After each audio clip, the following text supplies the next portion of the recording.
Hello everybody, welcome back to the stream. It is I, DIGI Driver, welcoming you to your Saturday, March 30th. It is 2:52 p.m. here in the Mid-Atlantic region of the US, and I am back in prepared version 5.3. I'm going to fly a plane I haven't flown in a very long time, the TFDI 717. Maybe not that long, but definitely been a while since I did it on stream. We're going to go visit Italy, and then, depending on how much time I have left in the afternoon, I'm probably going to hop into a truck and do some trucking. Whether it's going to be in Europe or in the US, I haven't totally decided yet, but we're going to get started. Let me go ahead and get my other screen so I can see my chat, and I should be catching up with you guys shortly. Sit tight.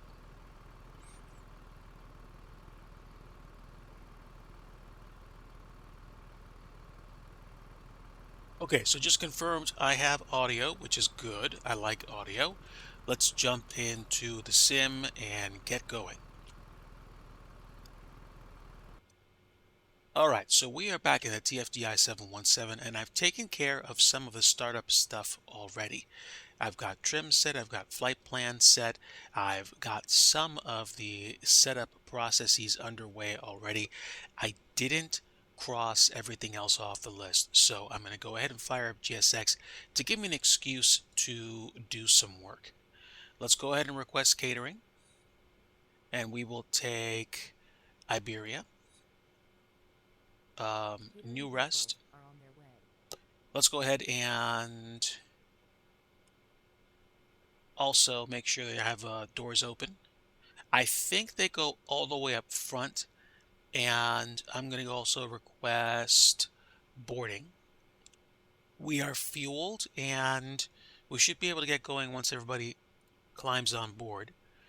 We're going to get stairs.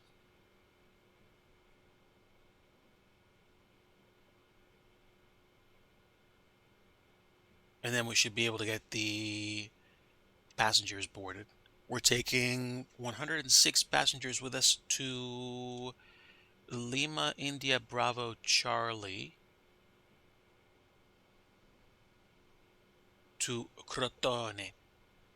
I don't know if that's the proper pronunciation. I probably did not say that correctly. So, my apologies in advance. But, now that we've got the stairs hooked up, we should be able to request passenger boarding. So, let's get going. Boarding request. You want to board crew? Yes, I do. Crew bus is coming. Yeah, we've got roughly, what, 2.5 hours real time? Which I might not do, to be honest. I might accelerate flight during cruise, especially if what I want to do is fly and drive. Not saying that I couldn't do both in real time, it's just that I try to do the best I can to make things enjoyable without like being like, oh, okay, oh, it's like 6.5 hours later. I'm really hungry. You've probably been there before. Pilot's boarding starting. Okay. That would be why I didn't see that before. Here they come. That's dope.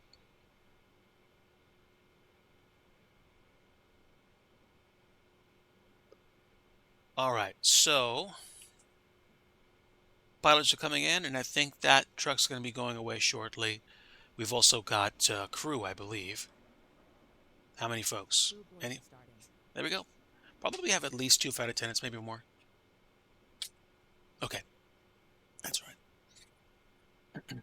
Let's see, 1 and 2. Oh, we've got multiple people, like 3, 4? Well, 106 passengers, 2 pilots, and flight attendants. I guess 4 will do. So that's good. We've got crew boarding underway, and let me just double check a few things here. Configuration is set. Junito.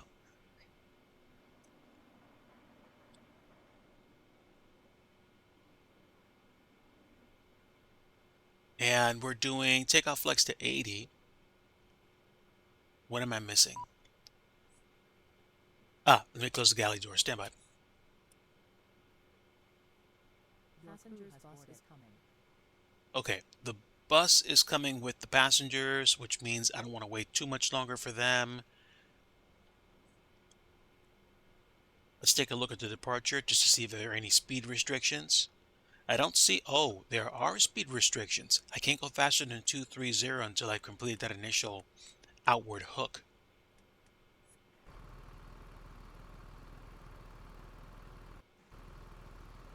Here comes the bus. The bus even has windshield wipers going right now. That's so dope. Departure heading is going to be Passengers boarding starting. not 232. It's going to be 237.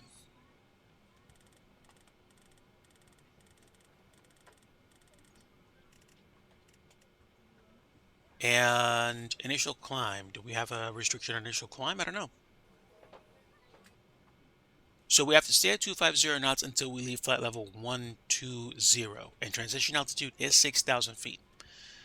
Initial climb. I'm probably going to assume initial climb is 12,000. So that's what we'll set it to for starters. We have passenger boarding going on. And minimums for the RNP into Crotone is probably going to be...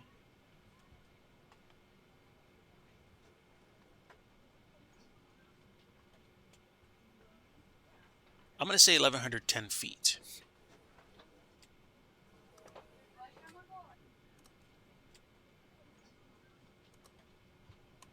There we go.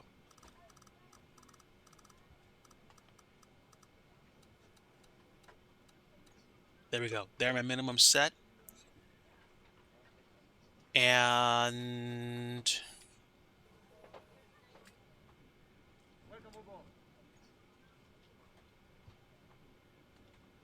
what about barrow set?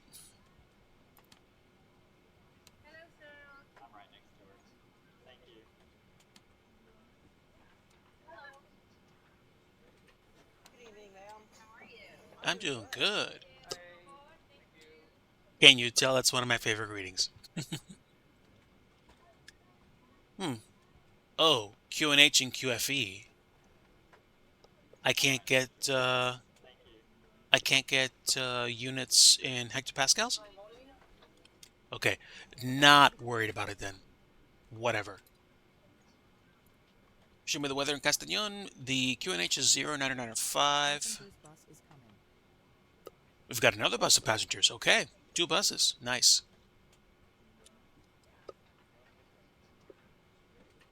All right. So we've got hectopascals 0995.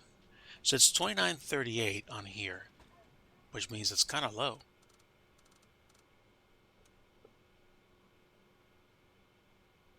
It was pretty close. So, what am I missing? What am I missing? Well, we've got minimum set. We've got initial borrow set. We've got the flight plan set. Passengers And boarding starting.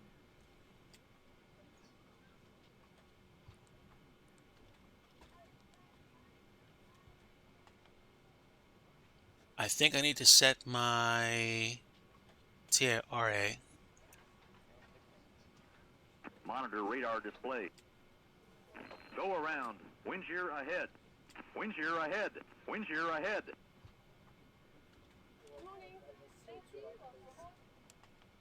All right, so now we are on the transponder. And I've got my IFR code set, my squawk. All right, let me see if I can see everything I can see from here. Status.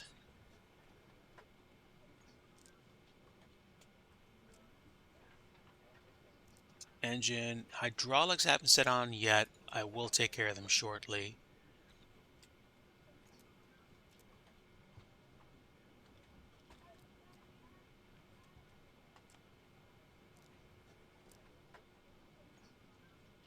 Fuel, we have about 24,000 pounds. I wasn't able to get Max on board, but we got pretty close to it. Let's close those cabin doors. Only one.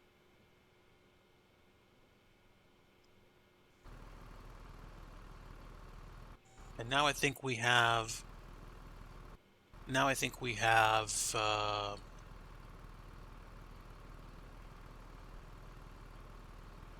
our baggage coming. I thought we did anyway.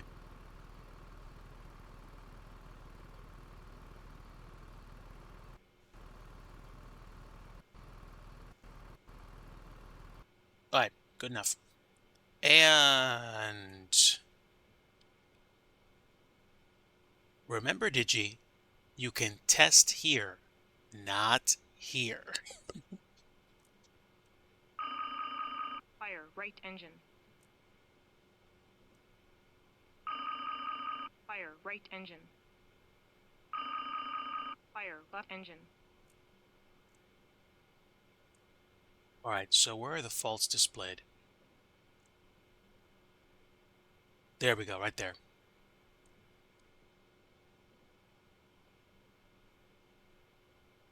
All right. Is there a reason why my battery is discharging? It shouldn't be.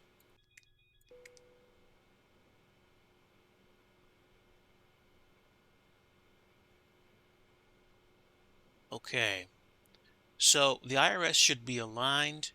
I think we're ready to switch over to APU, but I'm just going to double check my gauges up top. Cargo smoke.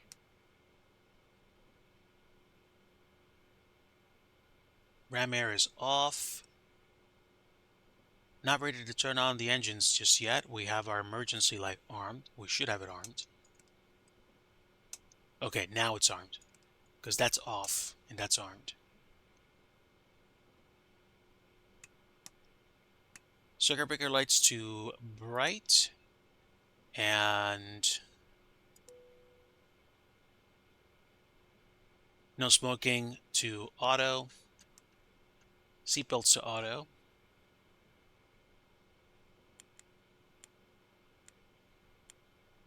Ladies and gentlemen from the flight deck, this is your captain speaking. Welcome aboard Orbit Airlines Flight 197 with service to Crotone, Italy. We will be departing shortly. Please make sure you find your seats and prepare for takeoff by keeping your seats in their upright positions and making sure no tray tables are taken out.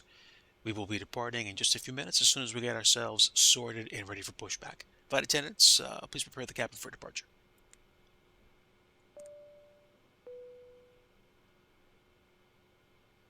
All right, so nav lights are on, logo lights are on. Beacon light will be coming on shortly. Actually, let me put the beacon light on now because we're done. And windshields are set with anti-fog and anti-ice.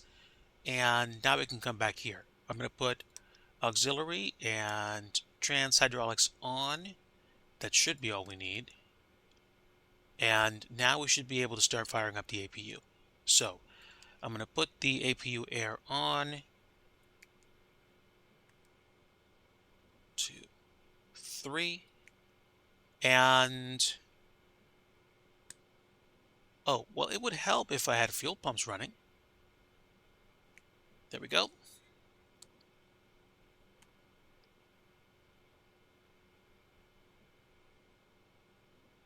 Beacon light is on and get all the fuel pumps running.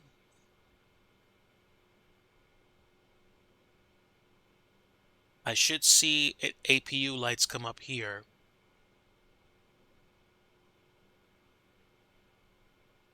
And once the APU is running and available, we should be able to switch over to it and turn off the exterior power.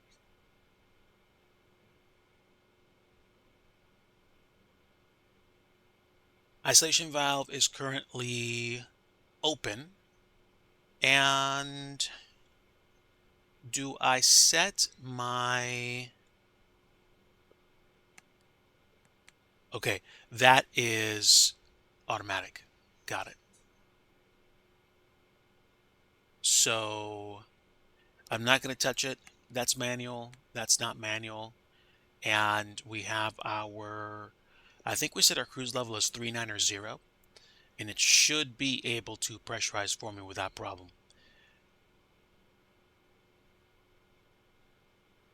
Did I forget to do something?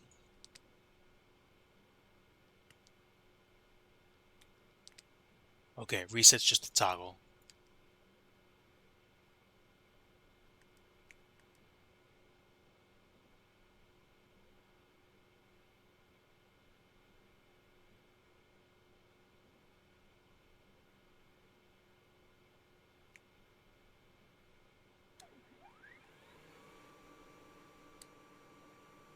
We're going to turn the packs off for now.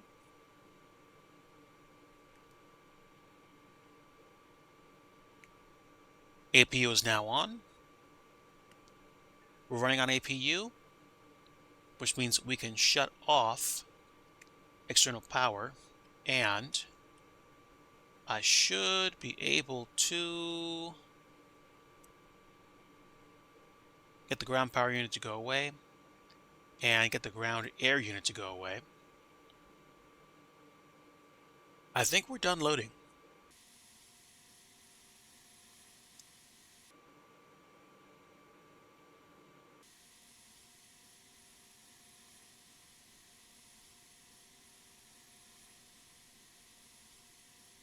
I believe we're all closed up outside. Looks like it to me. And I hear the APU. Alright, so GPU's away. All doors on the right side are closed. GAU is gone. Passenger door is closed. Let's get rid of the cones and the wheel chocks since we're on the parking brake.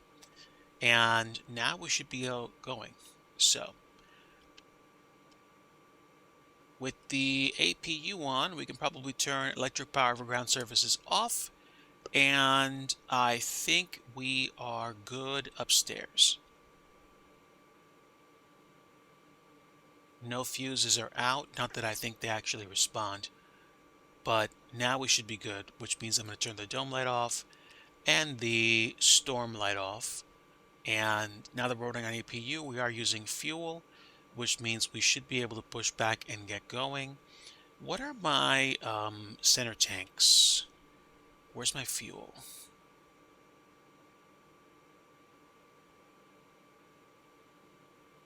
Show me fuel. Oh, yeah, we've got fuel all over the place, so definitely.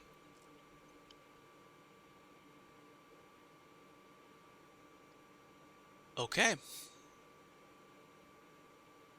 I think we're okay. And we do have some weather in the area. So now we should be able to request pushback.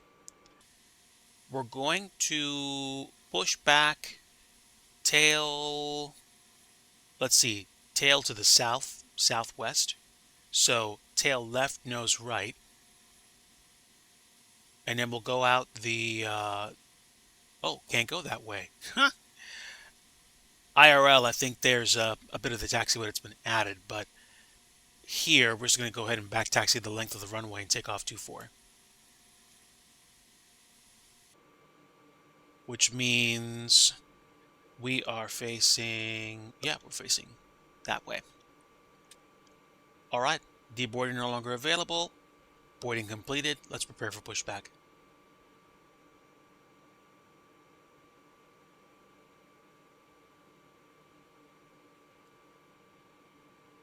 And make sure my controls are in good position. Slats. And what is my, oh, there we go. Thrust reversers. They're stowed.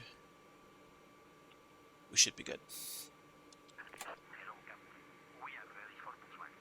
Excelente.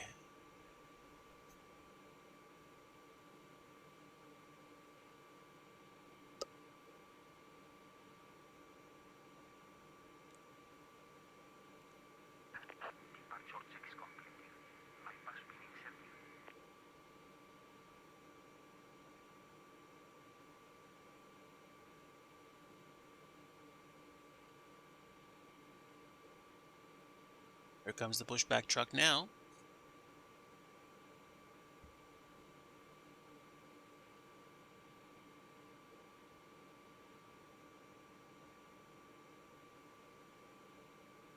I'm probably going to accelerate time either 2x or 4x once we actually get up on cruise.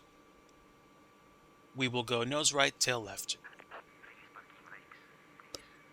Okay, parking brake release. Now.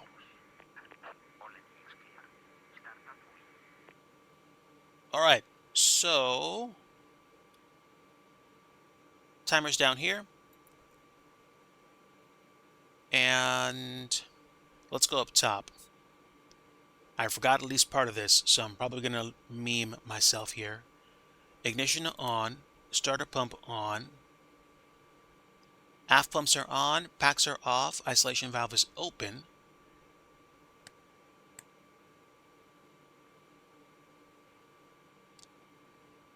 Right engine.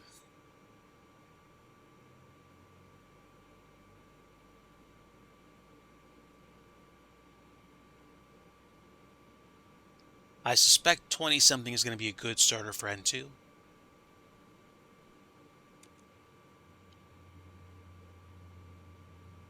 And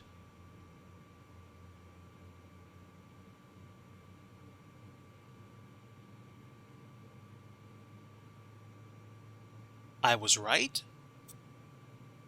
Looks like I was.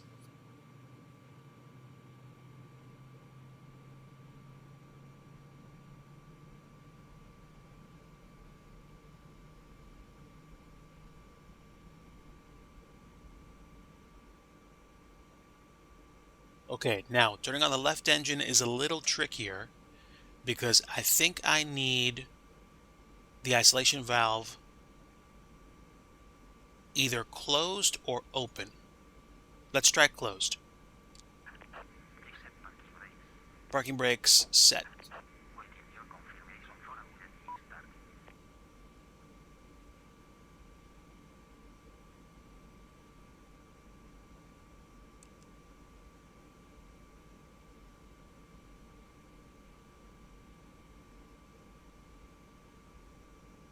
Okay, so it needs to be open, I think.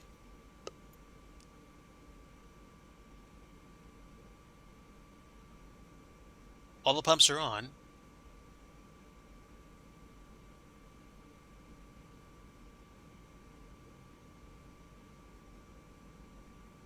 Yes, yes, the isolation valve has to be open.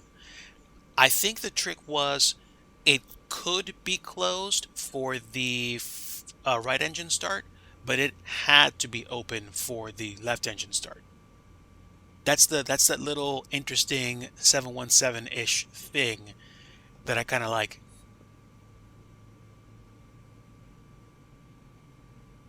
And there's a way to actually get this to fly a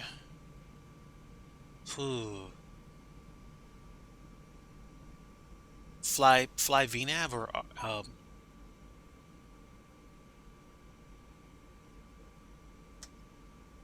okay.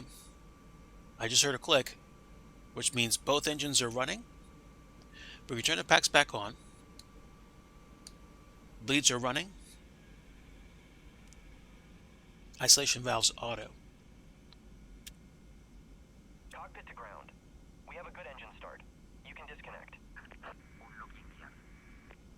All right, so with 2 good engine starts, we should be able to turn the APU off. And I think all I have to do is turn the master off.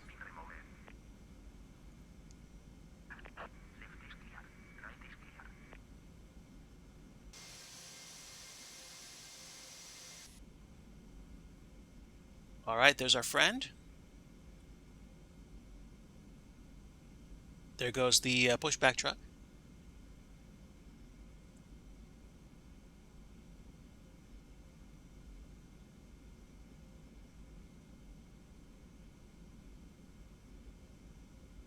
All right, see you later. Okay, so if you can't tell, I'm extremely rusty in this aircraft because I haven't flown it much. So what am I missing? Both engines should be running. We've got isolation valve set to auto. Both packs are on.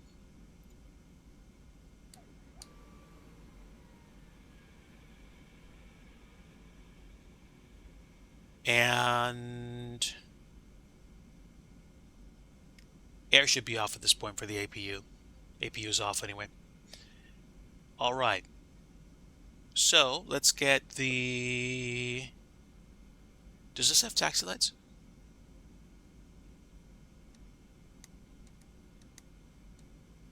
Taxi. And since we're going to be going on the runway very shortly, I might as well turn all the lights on.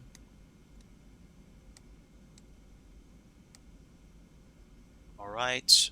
No floodlights required. And I think we're okay. APU's off, batteries on, running off of generators. We've got avionics, packs are on, bleeds are on, isolation valve is auto. It is not open or closed. It is auto. And I'll leave the temperatures at auto. We don't need the starter pump on anymore. And we'll keep the ignition at auto. And all the fuel's flowing. Windshield wipers we could probably use if we really wanted to. And what else am I missing? Lights are set up the way they're supposed to. Wing nacelles, disregard. And yeah, pressurization should be fine. We got rain, so I might use anti-ice, depends. I'll turn the airfoil stuff on just to be safe. I don't think we're going to have a problem with engine ice. We shouldn't be spending too long in the clouds anyway. Yeah, I think we're done. Let's go ahead and taxi on out of here. We will be taxiing down, I believe, Bravo. And then Bravo takes us all the way out to the runway. We're going to back taxi down the entire runway, turn around, and depart. And I will do a quick flight controls check, unless we have a flight controls screen. I don't see one, but I will check hydraulics.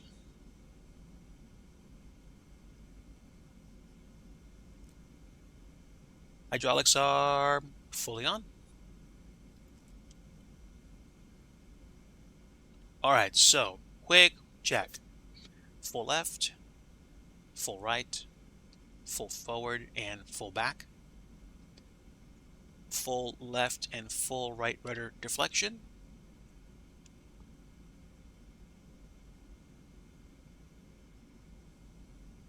And I think that's all I need.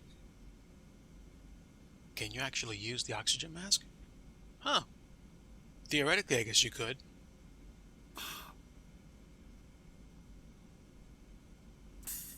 Okay, so test is okay. That's it. Let's get out of here. Parking brake release. Give it a little bit of the go juice. Not much. And we've got N1 in agreement, both engines, which means 2 good engine starts, 2 good engines operating. At least that's what I think it means. All right, bye-bye, Castellon. We are on our way to Crotone. And again, my apologies for butchering these names, but off we go, folks. Welcome aboard Prepared version 5.3. This is scenery by, I think it's, wait, what's the name? I usually get these two confused. On Final Studio. This was back in the day, I think maybe back in the heyday of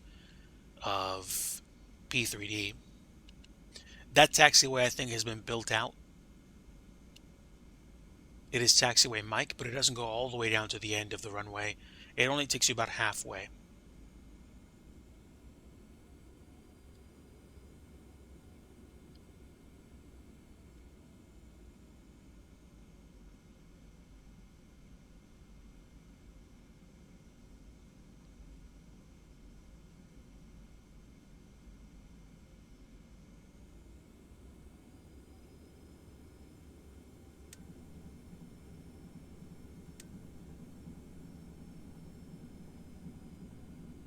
Let's get ourselves out on the main runway.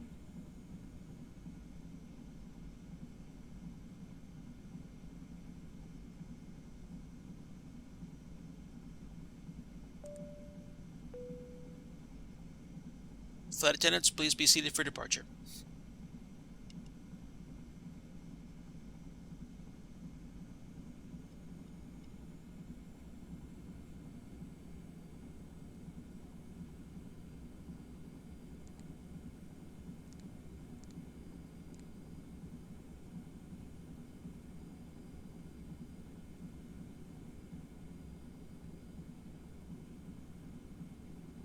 Alright, if we clip up to like 35, 40 knots on a taxi, I won't mind. Let me also make sure my transponder is squawking TARA, which we should have checked before we stepped out on the runway. But now we're good. Okay. ATC 1.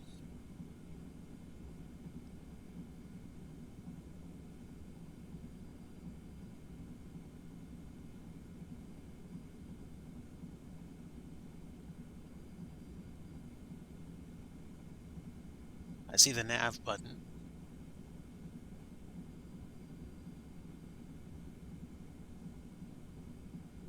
How fast are we going? About 30 knots? 38 knots ground speed. Cool. We've got a ways to go anyway. Oh, there we go. There's the profile button. I'm going to experiment with that once we actually get underway and see if it actually flies or increases altitude for us.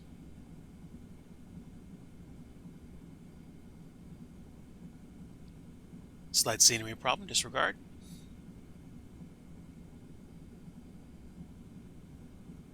Could be something I can fix with an exclusion rectangle, but I don't know.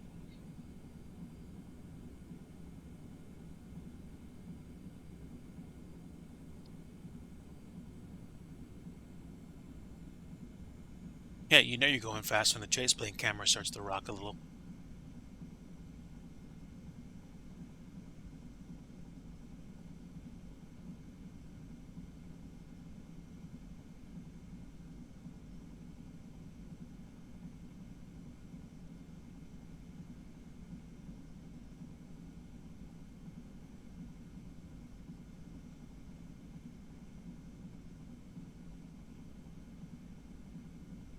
Okay, I'm going to double check myself, get myself sorted for departure.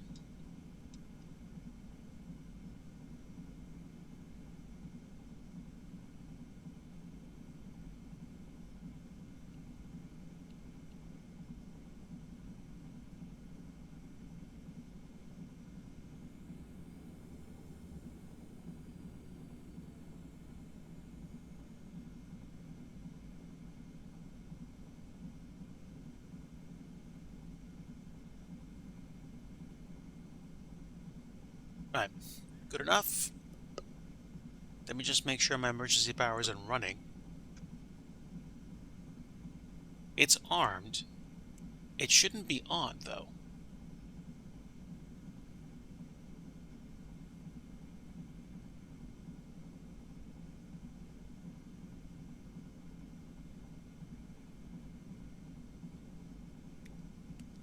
No, generators are on.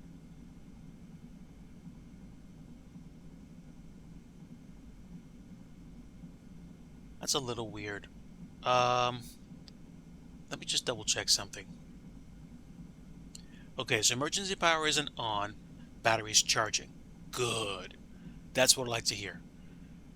Now, no issues. We should be able to get going. All right.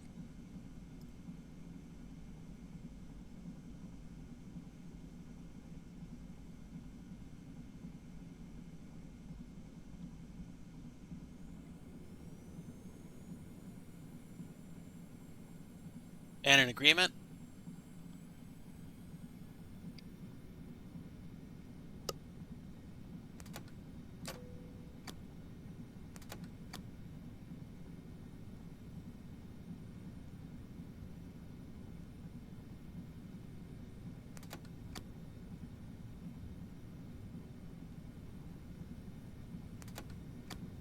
There we go.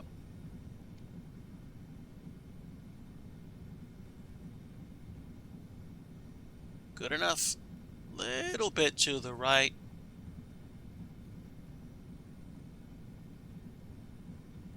That's better. Coming up on V1 and rotate and V2 speeds.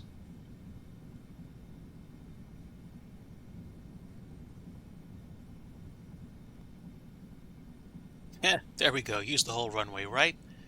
Positive rate of climb, gear up.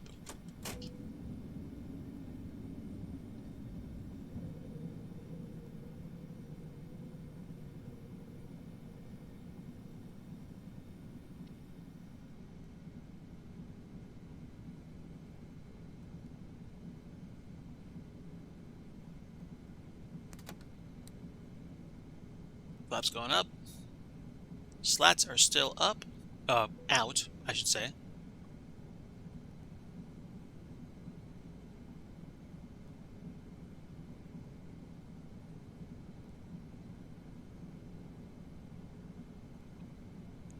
Auto flight.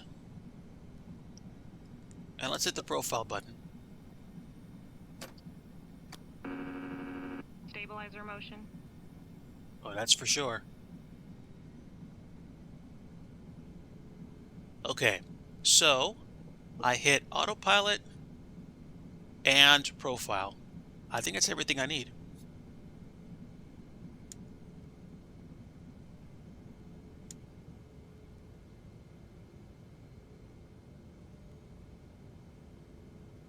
Off we go, folks.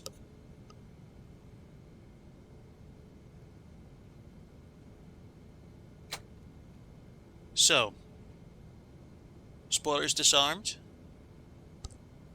Flaps are up. Gear is up. Confirm. Can confirm. Gear is up.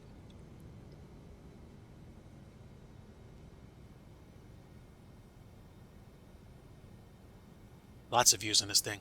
The auto-generated views from Chase Plane gave me a bunch of options. Alright, we cannot go past 230 until we've cleared flight level 120, and we are on our way out of town.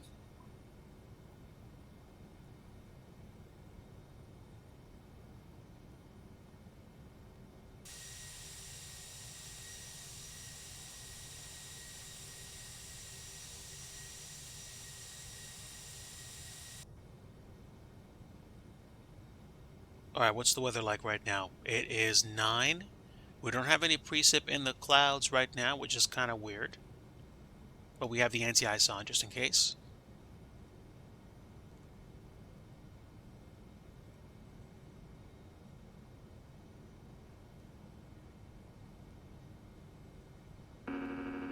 Stabilizer motion.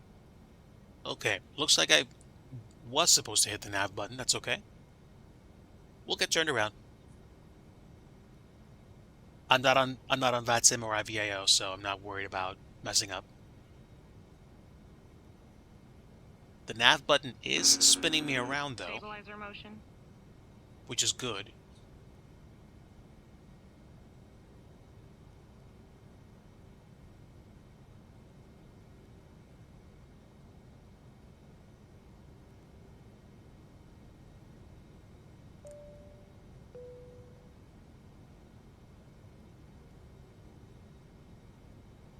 Alright, past 10,000, I can turn my landing lights off.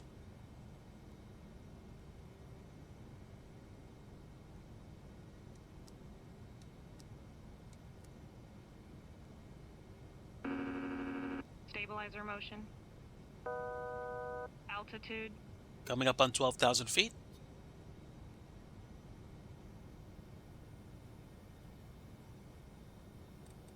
Let's finish the climb.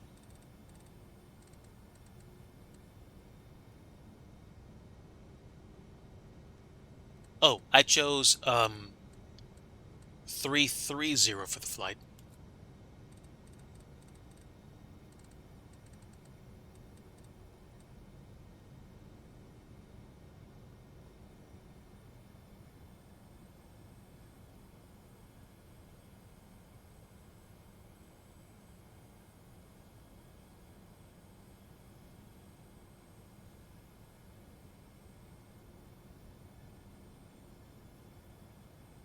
And since we're going on a right turn, which is what we shouldn't have done, but I forgot to hit the nav button, I'm going to go straight to Navarre.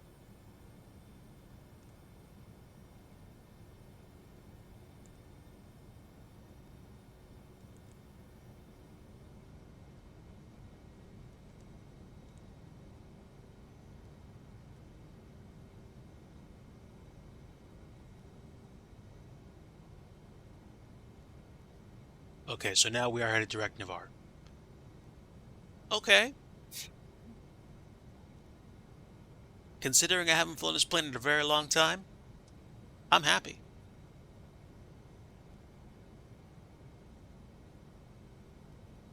I think I turned my traffic off because I was on VATSIM last time I flew with a sim. I'm going to turn my traffic on now. Oh, no, wait. I've had traffic on. It just doesn't appear to be any right now.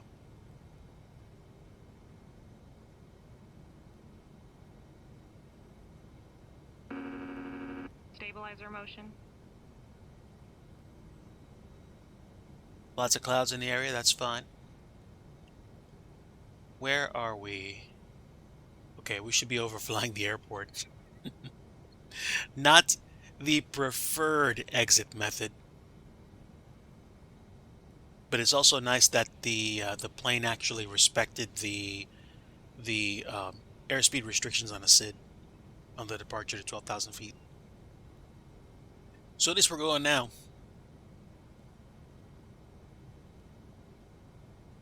And transition was what? 6,000? Okay, so we should be able to go standard pressure now, which is what we are.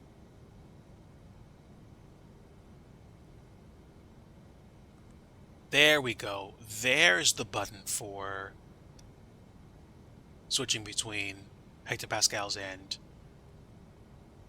imperial units, if you will. Or if you don't, that's fine. All right, we're off to the races, chat. Coming up on flight level 180, and we're climbing into 330 for our oceanic hop today.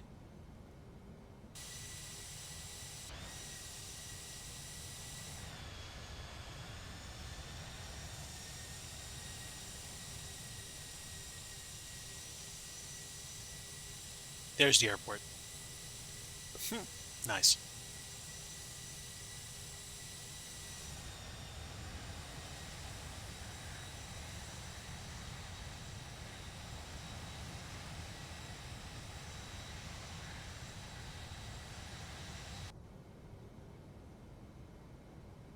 Okay, so we're past flight level 180 at this point. We're going to climb to 330, and we will be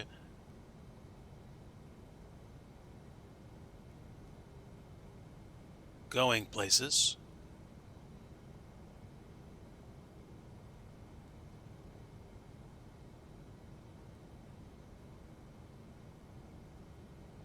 So we're going to head over to Barcelona, and then we're going to cross into the Mediterranean for real.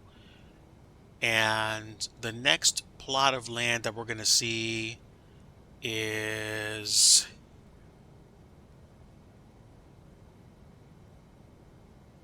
one of the big islands due west of Italy. Not the one on top, the bigger island on the bottom. I forget what the name of it is.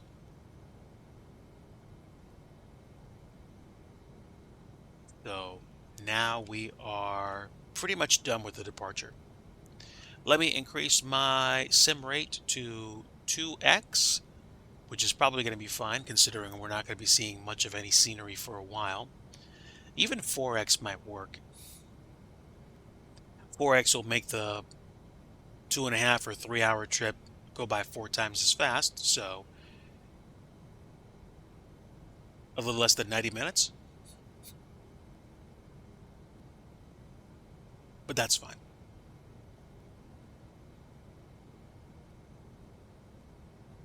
I'm doing 4x because I want to get the top of climb, do my oceanic navigation, sort of. I know it's the Mediterranean Sea, not the ocean, but it's the closest term I have for it. And then once we get ready to land at Lima, India, Bravo, Charlie, we'll come back to normal time, land, and then we will proceed to our next adventure, which is probably going to be trucking. I have a joystick hooked up right now, and depending on whether or not the buttons are good, I'll use it, but I suspect what I'm going to use instead is the other Xbox 360 gamepad wannabe that I've had for a long time, because I have those buttons mapped, and I should be able to use the truck without too much trouble with that one. Although I think I've already accomplished my goal of charging the controller battery, so I am not worried about it. In fact, I think I'm going to keep the joystick, the other gamepad, excuse me, unplugged until we actually are landed at Crotone, after we maybe do a replay or two. So that's fine by me. But hello, everybody. Welcome aboard. Glad to have you. Whether you're lurking or watching live or watching a replay, I am flying from Lima Echo Charlie Hotel to Lima India Bravo Charlie. We just finished taking off and we are, sheesh, already at cruise. This is what happens when you go 4X, DIGI. Let me take a look. We've hit cruising altitude. We're Mach 0.777 right now. Let me go normal speed just a moment to catch myself up.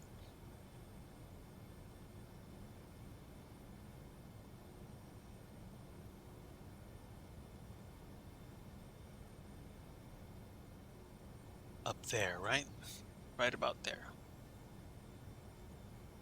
Yeah, seatbelts are auto.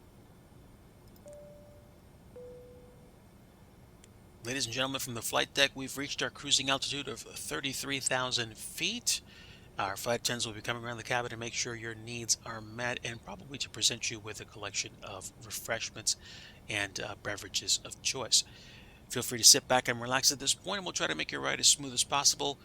Try to have you over to Crotone very soon. Thank you. So, in-cabin arrangements should be fine. And now we are, where are we actually? Are we to Barcelona yet? We almost are. That's Barcelona down there somewhere.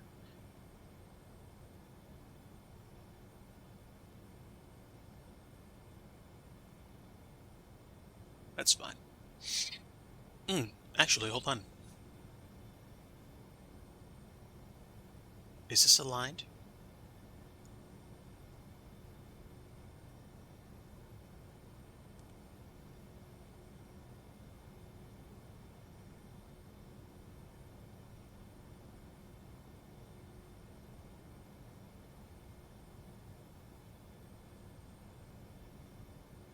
Does this one not calibrate itself?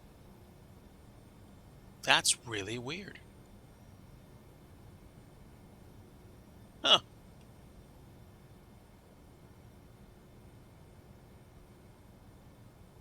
Let's see if we can see Barcelona below.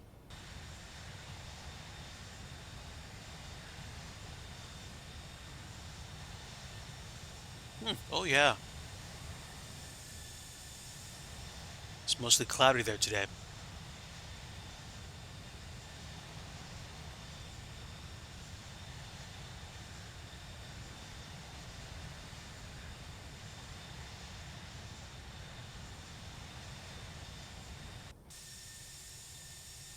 Oh, look at that. I was looking for aircraft and now all of a sudden there's one.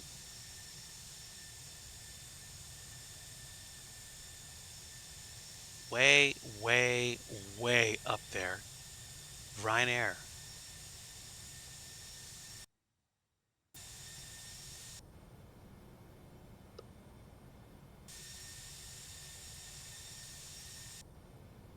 There we go. And we have just turned off the VOR at Barcelona, and now we're going to be going to our intended destination. But I will actually grab my active sky window and set up our flight plan, just so we know, or I get updates about weather.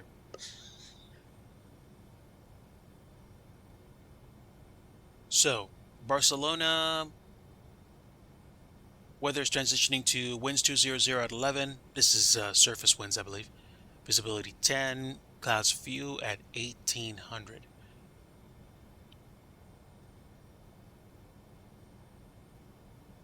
And there we are.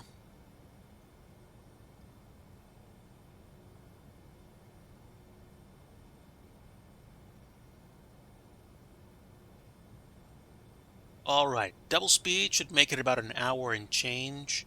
I might leave it at double speed, even though we're crossing over the ocean, excuse me, the Mediterranean Sea, so that I don't have, I guess, scenery loading issues. But then again, I'm at 33,000 feet. I'm not going to be seeing much. Actually, I kind of like the idea of going 4x. You guys don't mind? We're going to go ahead and pop this thing on turbo.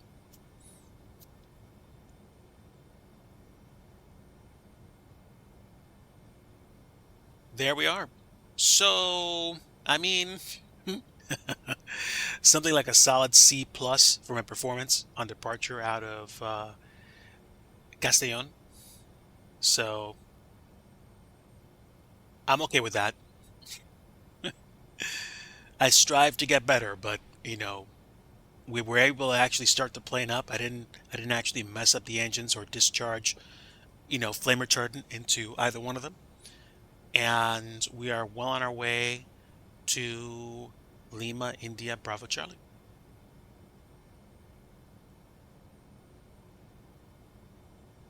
I still have not decided whether I want to do trucking in the US or in Europe today. I suspect I'll probably do the US just in case any of my friends are watching, because I did a test run in American Truck Simulator from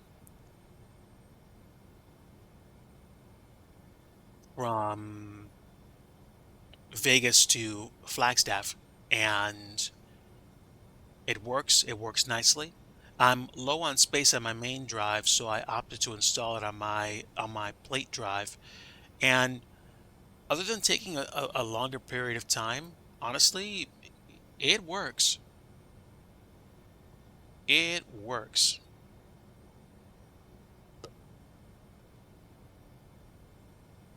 So I can't complain. I can, but it's not going to do anything. So off we go.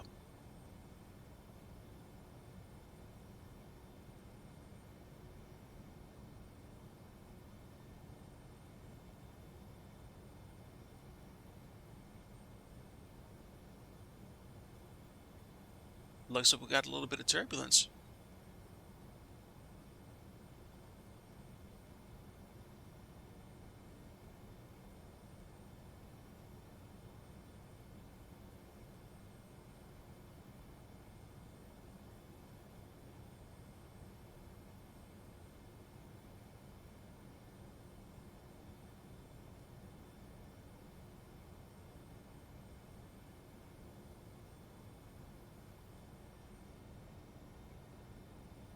What are the winds right now?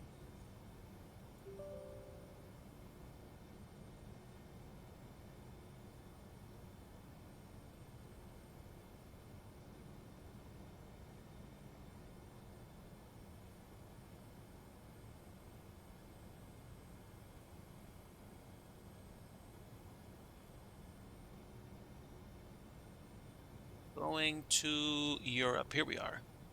There's my flight plan.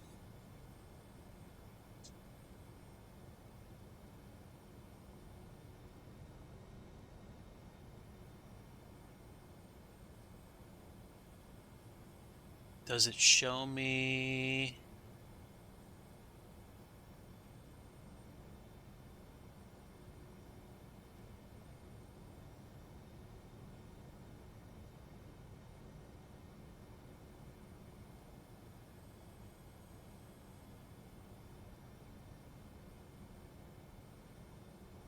Ah, there we go. We were on our way out of Spain, and there's AI generated traffic coming into Spain, maybe flying to Ibiza.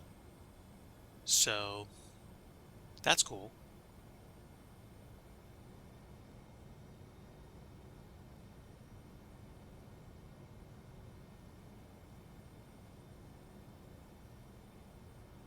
Yeah, it's bumpy.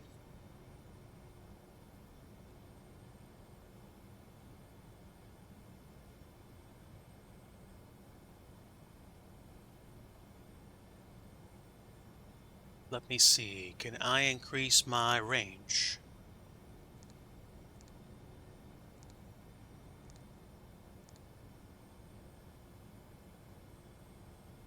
So theoretically, we'd have about 2 hours until we got ready to descend, but since I'm going about 4 times as fast, got about 30 minutes. So that ain't bad. DIGI, why are you in such a hurry? Well, because I just want to make sure that I have time to enjoy the approach and landing, and also to switch over to trucking once I get settled. Plus, there's not much to look at right now, and I'm not on a network. So I don't have to feel like, oh, I'm doing something I'm not supposed to be doing on, say, VATSIM, because you don't have to fly in real time, but you do have to fly with real weather on VATSIM, and you also generally cannot. I don't know if you.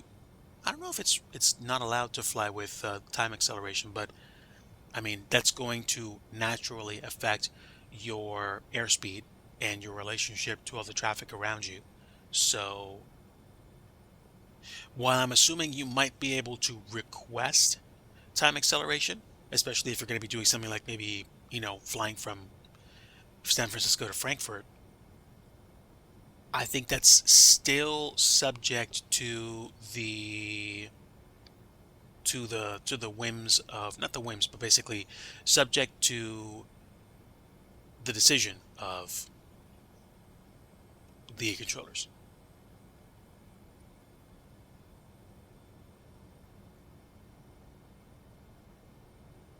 If I land at Lima, India, Bravo, Charlie in enough time, and I do one or two runs in American Truck Sim well enough today, I might hop back into Microsoft Flight Sim to do a landing challenge or two.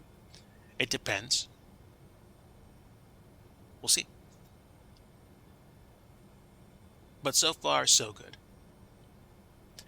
How is everyone doing this afternoon? I hope you're doing well.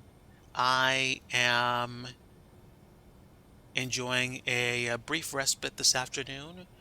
Had you know several busy months at work over the past year, and now January, February, and March have proven to be quite active. So today is me streaming Flight Sim. I don't know if I'm going to get to a point where I'm going to be doing scenery dev today, but I might, at a minimum, just mess around with some settings, even if I go back to MSFS to try making sure things look as good as possible. I believe I recently discovered that resolution actually does influence frame rate in prepared. So at one point, I thought I could just crank up my resolution all the way to like 2K and just enjoy the flight.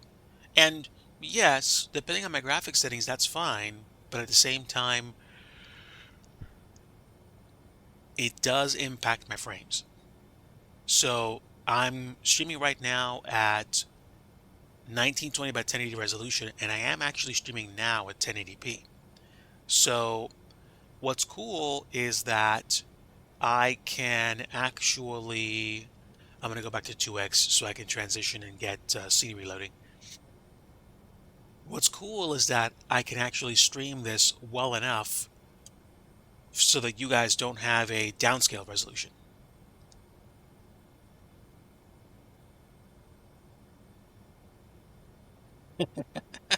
You want your in-flight bag. All right, all right. Let the flight attendants know to take a rummage through the galley. There should be two or three left. How you doing, my friend? Poro, good afternoon, buddy. Great to see you. Oh man, you guys are showing up in force now.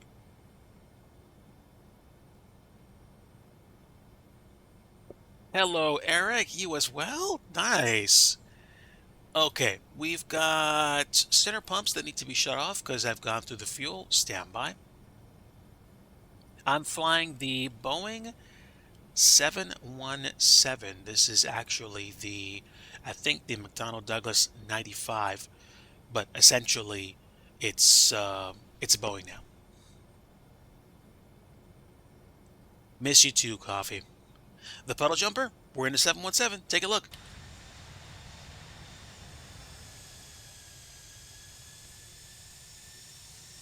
This is the TFDI 717 in the Orbit Airlines livery, one of my favorite virtual airlines in the world, for good reason. I flew this a lot when I was in FSX.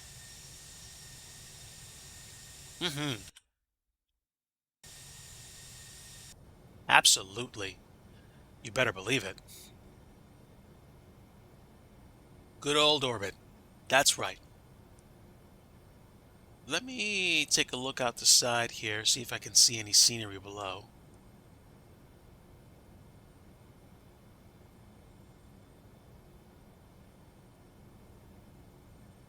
It's not much, but we're going past a couple of islands smack in the middle. Well, not that much in the middle, but we are in the Mediterranean Sea. You wish you could have gotten it? Oh man.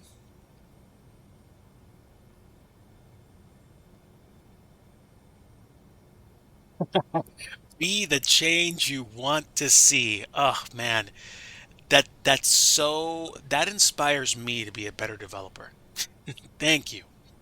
But yes, yes. I'm happy that you're enjoying it.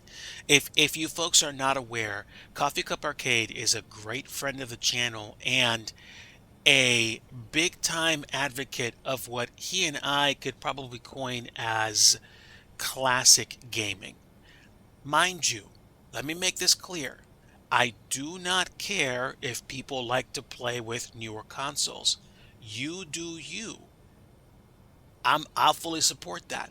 But I am a fan of you know, the Commodore 64, the Commodore Amiga, the old IBM PCs, the I don't know, Atari ST, which I never had.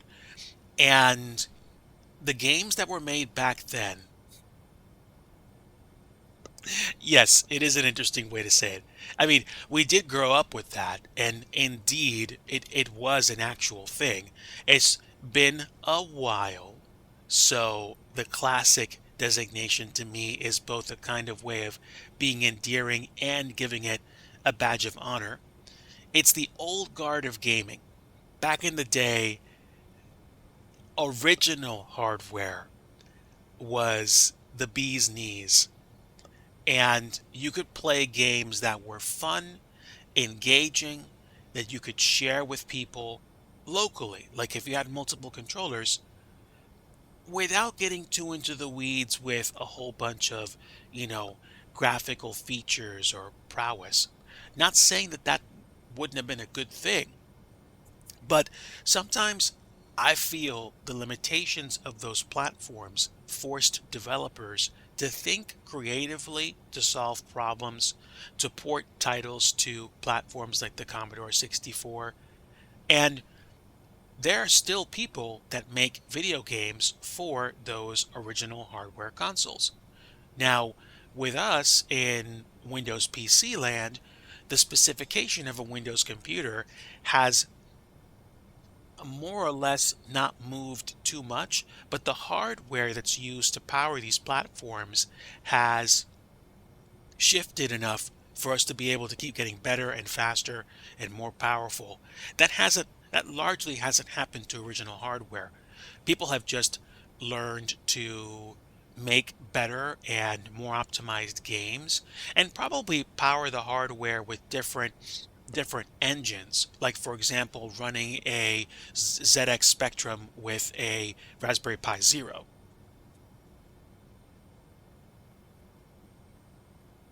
How's it doing it and how can it make this amazing? Absolutely. I mean, you could consider this a case of an original flight simulator. This is this is Lockheed Martin's Prepared. It's basically the training and education platform version of Microsoft Flight Simulator X. And it uses the same kind of graphical platform. The difference is the developers of Prepared have made changes to the platform over the years, doing things like making the system fully 64-bit and also enabling things like better handling and processing of memory and graphics processor memory.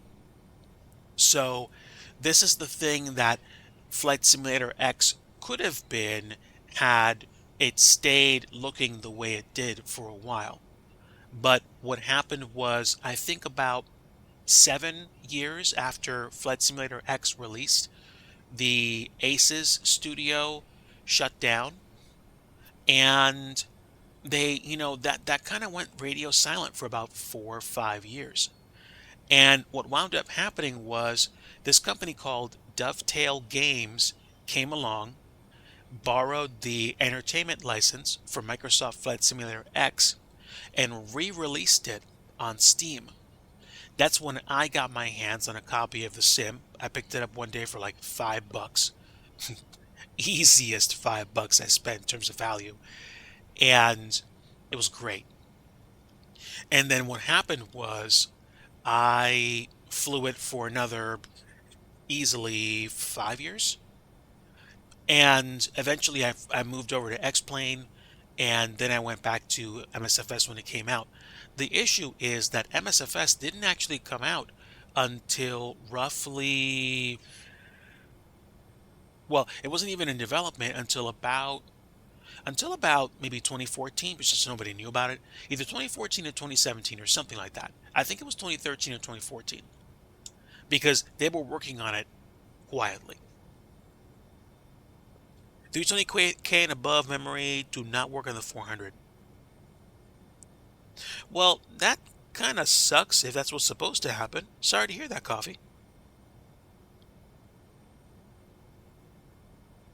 Oh, yeah, if you're talking about some of the Sims that were released after FSX, there were a couple of winners. It's just that, for example, Microsoft Flight, the one that had that kind of downloadable content model where you actually flew in like Hawaii and whatnot, that one had better graphics, and I think it was on the Xbox, but or the Xbox 360, but they put that down. And then Dovetail released Flight Sim World, which was more general aviation focused, but it had a better graphics engine. And probably, at least in part, what Microsoft had been doing for years with their quiet rebuild of the sim. But the graphics looked nice. Obviously, the MSFS platform was a fundamental rewrite of the graphics engine with some of the FSX structure intact. Oh yeah, yeah, yeah, yeah. Flight. I would have been interested to see take off, but I guess so many of us were accustomed to having the whole world available for us to purchase already, for us to use already, that we didn't like the idea of having to download or pay for more stuff. Oh yeah, yeah. I purchased Flight Sim World on Steam when it was still in like early beta, and I couldn't fly it at the time on my tablet.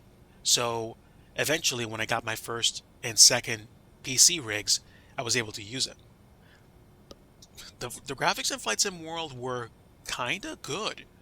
The True Sky graphics with the volumetrics, they were very nice. The volumetric clouds were like, a 1.0 version of what we saw in terms of rendering cloud structures. And honestly, I think they still hold up against at least the clouds in the first few versions of prepared v5 in terms of volumetric clouds. I went back to using sprite-based clouds, and these are default clouds. This is not Rex Skyforce, but there's something about being able to better model cloud systems with sprites that the volumetric cloud engine in v5 can't do in prepared.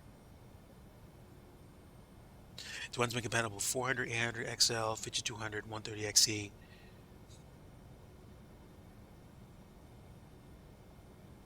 Ah, okay. So maybe they decided to go for the meatiest bit of the pie and get as many platforms covered as possible. I'm guessing that's what they were shooting for. Maybe I'm wrong. Maybe. If that's the case, then I guess they accomplished their mission, but like it's a be careful what you wish for scenario. Must be. I know I have a knockoff kind of like game box that has several systems included, including the 7800, and I have the Recal box, which does a better job of emulation through my, I think, Raspberry Pi Zero. But I like being able to play arcade games, and it was possible for me to buy that system through, online retailer. So I got it. I'm enjoying a whole bunch of like Nintendo and Sega and like Game Boy and PlayStation games, but there's something about having original hardware too that's nice. Now, I've gone as far as doing that with a remake of the Commodore 64, which is the C64 Maxi, which is great because you actually use the keyboard, but at the same time, it's a learning curve. I have to spend time learning the system. Yeah, I would agree. I would agree. And I am very much looking forward to seeing what they do with with MSFS 2024 when the what I'm assuming the graphics engine gets a complete rework. I have a feeling that the FSX infrastructure is going to be completely swapped out for something better. So the graphics engine is probably going to stay the same or, be upgraded a bit, but everything that's powering the sim in terms of the brains, especially in terms of graphic rendering, is going to change. So forgive me if I'm confusing you. In my mind, there's a difference between graphics engine and graphics rendering. The engine is basically what's providing what you see on a screen, setting up the way things are drawn.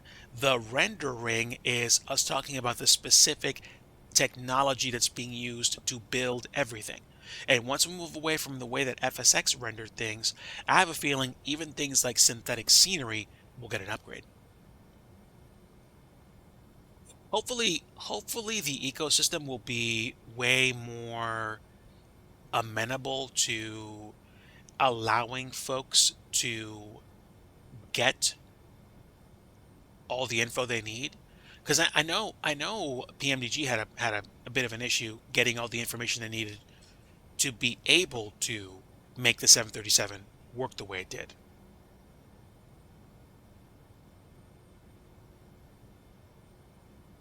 What's interesting is that the MSFS flight dynamics are surprisingly decent. Like, in a straight up contest, X Plane's depth of dynamics simulation is probably still going to win if the MSFS dynamics are still based on lookup tables.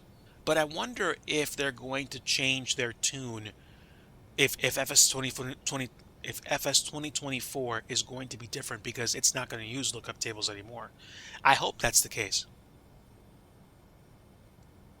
Yeah, I was talking about the Max just now. The C64 Maxi, the kind of like remake or rebuild of the C64, which allows you to use a full-size keyboard, which I think is utterly fantastic. I like the idea.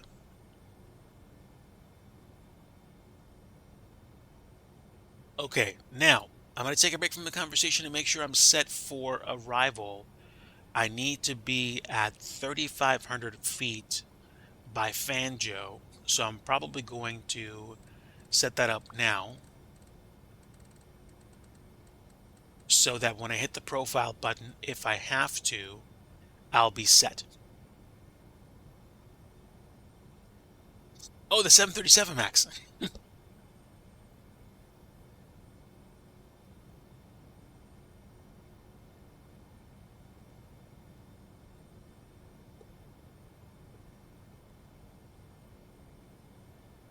There are people that have created excellent renditions of modern aircraft, GA, airliners, you name it, using the existing graphics engine. The the proof is going to be in the pudding with FS 2024, though. I really hope that the modeling gets better.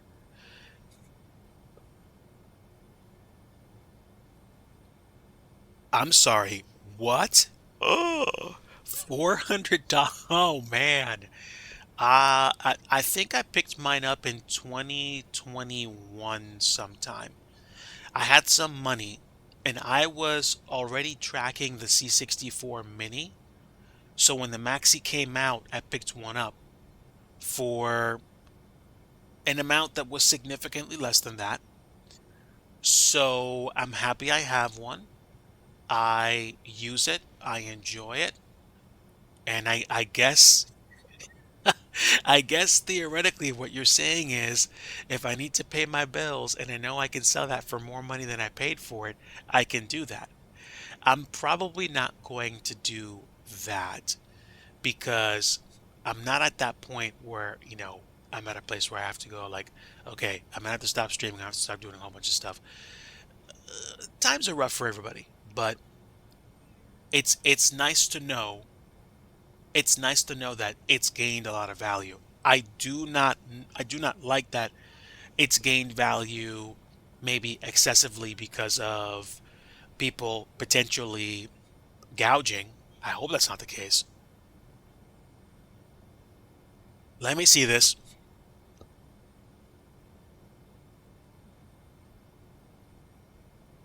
Okay, so the Vic 20 C64 Maxi Retro.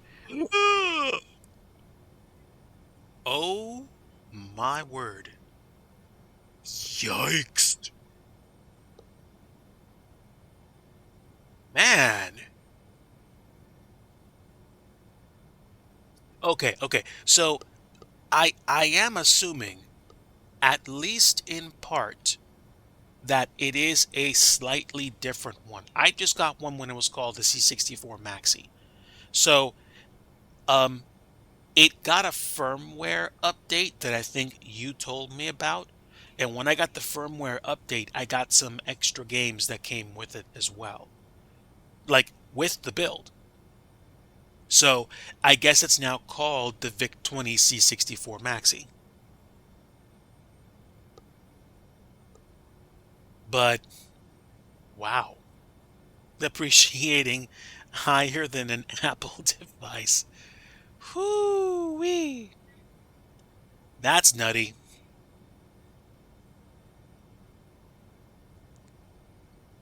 Okay, so now we're coming into 80 nautical miles out, and once we get to 40 nautical miles out, I'm going to go to double speed, and once we get to top of drop, I'm going to just chill. How long have I been streaming? For about an hour and change. Assuming I spent about 40 minutes on the ground, I've theoretically been flying for 20. Does that make sense? Let's see. Uh, 4 hours times four, or by a factor of four, is an hour.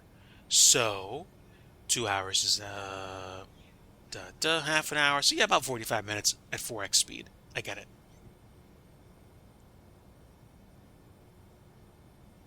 Okay, so mine's about 359.98. Sounds like.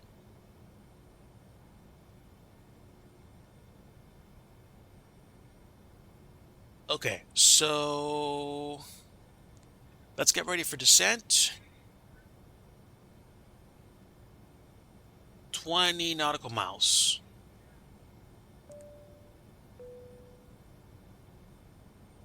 Ladies and gentlemen, please make your way to your seats. We're going to be beginning our descent into Crotone very soon. Thank you.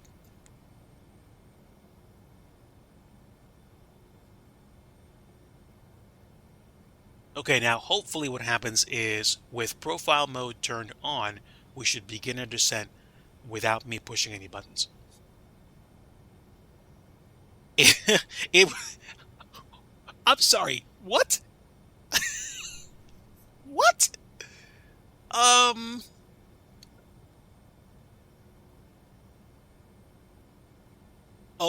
I intend to do so. I still have the original box that it came in. So, okay. So, while I'm not interested in doing it right now, what you're essentially telling me, okay, looks like my profile didn't actually work. So we're gonna hit the profile button Altitude. and start descending. There we go. Wow.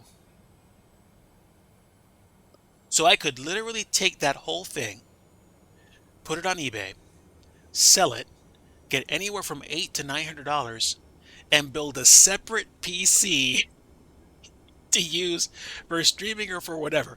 I'm not going to do that, but wow. I'm seriously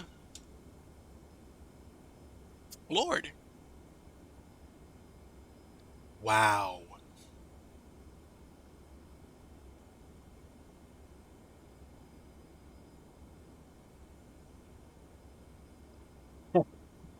Well, there we go. I mean, okay. Let's put the mental numbers up.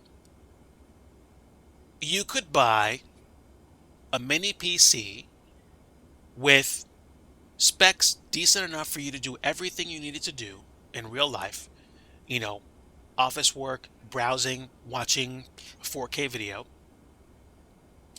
and then you could 3D print a case for it with the appropriate hardware, make it look exactly like a Commodore 64 case, make it function the exact same way, and, flash an OS onto it, and there you go. Boom. Makeshift Commodore 64. But the ones that manufactured that way, wow. Yeah, true, true. And I have them, so like that's essentially what can be done. Now you got me thinking about this, but honestly, no, no. I'm gonna be keeping mine. I'm probably gonna be keeping mine for all perpetuity.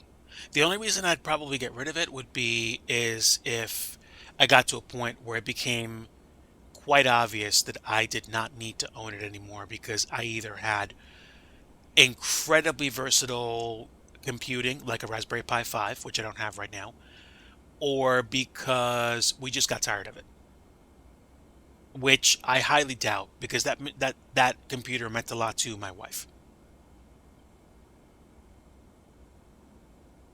Yeah, yeah, it kind of amazes me as well. I'm not going to kid you at all.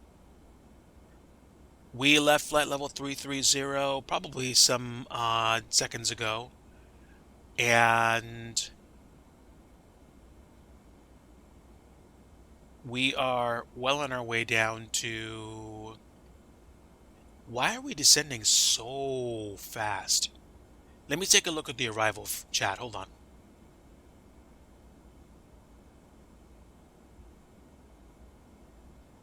Well, considering how fast I'm going and considering how small this part of Italy actually is, there's probably a reason I'm descending as fast as I am.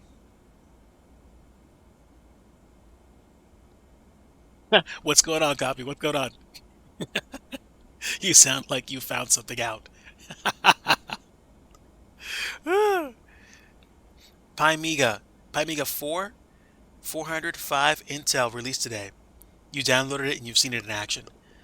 Yeah, man. At some point, I'm gonna have to talk to you about making sure that I get my Amiga setup working the way it's supposed to, because I want to give it a fair shake. I like playing Tetris on the Amiga, It's basically 100% arcade conversion. It's arcade perfect. Like it's amazing.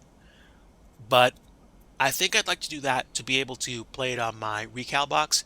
And all those ROMs, they're not working for me. I'm not sure if I just copied and pasted them when I should have renamed them, but I know there's something I have to do. Yeah, like I paid for the value edition of Amiga Forever, so I have the ROMs. Like I can literally probably produce a receipt of some kind to prove it. But I I don't I don't think I copied them over correctly into my recal box, so I can't play the Amiga games on it. But like, you know, if I can do it on a Pi, great. If it has to be on the computer, fine. Cool, cool, excellent, excellent. Um, let me know in like a DM or something, and we'll set up some time, or we'll catch up. Yeah, past few weeks have been just nuts. Um, Particularly in terms of just IRL work and just dealing with learning as much as I can, as fast as I can. I kind of talked a little bit on Studio Connect's stream last night. I'm not breaking out the violin. Don't don't pity me.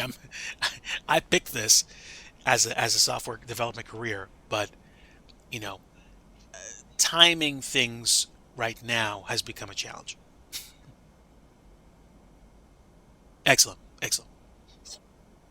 Yeah, because I mean I have a gargantuan amount of respect for the Amiga as a platform. And speaking of which, I spent a lot of time the past couple of weeks on retrogames.cc to play arcade games in my browser, like Outrun. Um, I've had a great time playing stuff like Cruis'n USA and Arcade Perfect's emulation for free, not needing to own it at all. Period. It's a great way to play it just immediately online. Period. 4 different operating systems. Cool. That's great. Because I mean, I get it. There's Amiga gaming that's being made now, homebrew or commercially, for the more powerful platforms. There's the classic Amiga gaming that's basically centered around the Amiga 500 and its variants. I don't know that much more about the environment, so I'm probably gonna have to educate myself. I mean, obviously, people like, for example, Amiga Bill would be a great source of education, and those streams are, they're there. So stuff like that. Okay, I'm I'm probably going to use my Raspberry Pi 4 to run Amiga, because that way I'll guarantee whatever app I throw at it, whatever operating system I throw at it, whatever environment I throw at it, it's going to have the juice to do it. I'm not buying a Pi 5 just to make it an Amiga box. A 4 is plenty fine. If I buy a 5, it's because I'm sincerely interested in pursuing, mini PC tech. At that point, if I'm going to buy a Raspberry Pi 5, I'm probably going to spend the money for the Pi, for a really good case, an NVMe add-in, an NVMe drive. Like it's going to become a mini computer, and like I might even like buy a relatively inexpensive graphics card and buy the adapter to connect the graphics card to the Pi to actually use it as a mini portable, decent, potent computer. All right. Um, Pardon me. I'm gonna make sure my landing lights are on since I'm below 10,000 feet. And nacelle lights? I don't think so.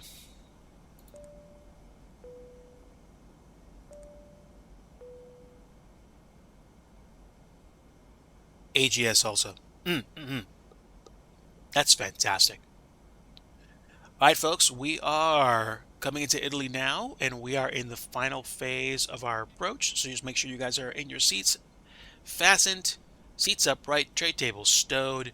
Let me take a look at the flight plan. We are well inside the envelope of the arrival.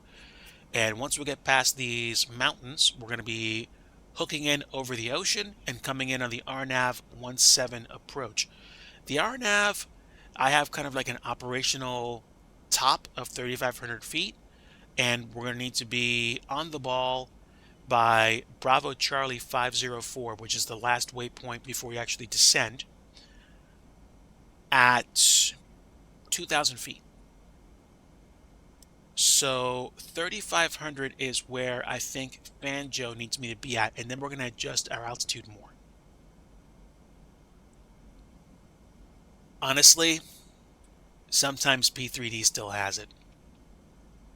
I don't have to download Ortho for the sim to look good. This is land class scenery for Italy. I have Orbex land class Europe, and you can get regions as well. And Orbex also does this thing called True Earth, which basically is curated, color matched satellite imagery, which shows you what the place really looks like in real life. But considering I've never been to Italy, I don't know that this doesn't look the way it does. I know it looks realistic enough for me.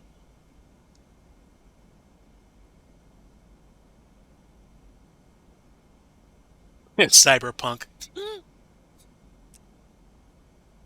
I have to admit, the sci-fi thing for me is still there. I'm just more a fan of the like Star Trek Strange New Worlds and Babylon 5 bits.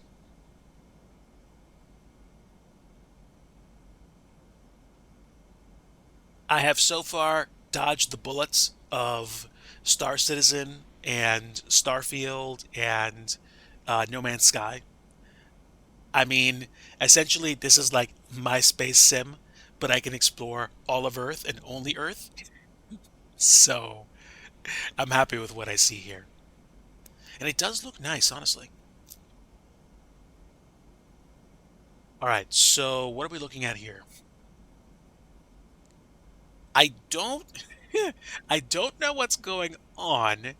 I don't know if we're going to be going in a circle or if we're going to be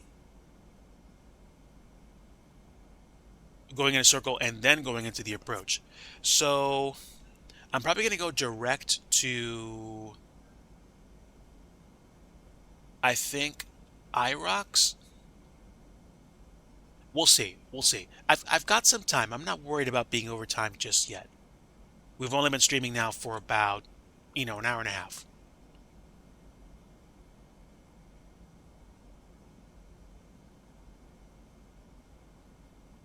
I have to admit, there's a cool factor to me of having, you know, technology at your fingertips, being able to do things while also going places, but having the kinds of cars and the kind of technology that, we kind of wanted to see as kids, and now we can actually see it in a game and I guess interact with the world that way. It's it's not a game that I think I'm going to be playing anytime soon, but I say the same thing about Star Citizen for the simple reason that if I go into Star Citizen, I'm going to be investing large amounts of time, which is going to compete with the other projects that I have.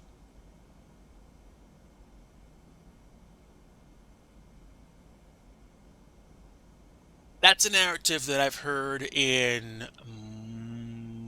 more than a zero number of other sci-fi novels. So yeah, I definitely that sounds very familiar to me.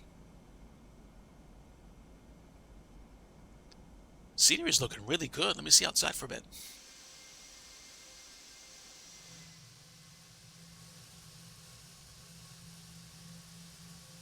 Look at that down there. Nice.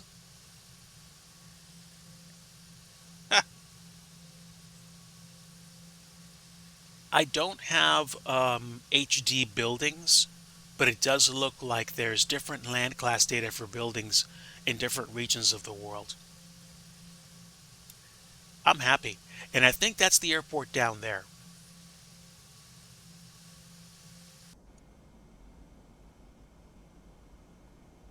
Bonjour, MSEP.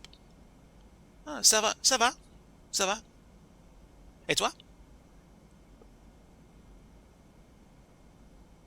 Oh, yeah, probably lots of movies. Um, Stabilizer motion. Not exactly on brand, but obviously in your Discord, you and I talked about Tron, which is a different flavor, but sci-fi, not cyberpunk in the traditional sense, but it just like reminds me of the retro futuristic look that we had back then. I am flying today. I'm flying the 717 to Crotone in Italy. The airport's ICAO is Lima India Bravo Charlie, I believe. We left Castellon and we're going to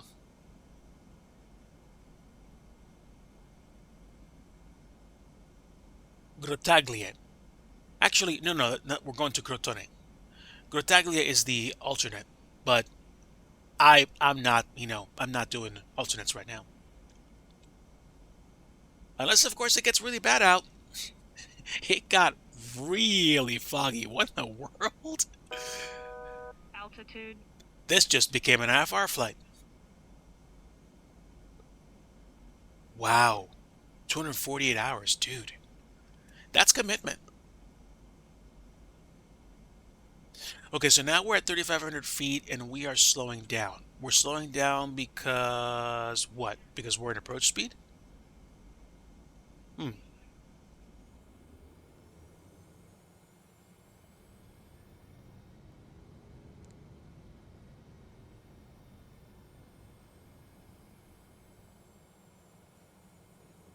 So we're at 3,500 feet and holding, and I'm going to hold there until we actually get past the Fanjo waypoint. I might do 2x for now just to get set up on approach, and I'm going to. Wow, it got soupy so quick. Dude.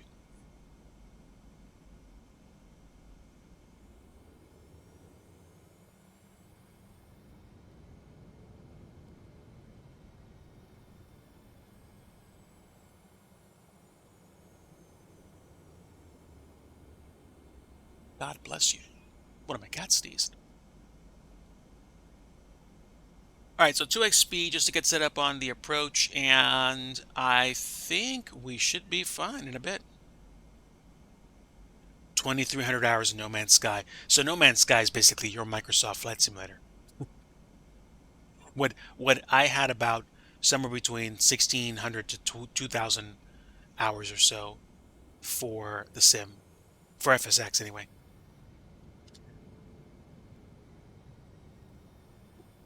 Whee! That's a lot of hours. So let's see. Let's do some quick math, shall we? 100,000 hours. 24 hours in a day, 4,166 days. 365 and a quarter days in a year, that's over 11 years. Stabilizer motion. That's impressive.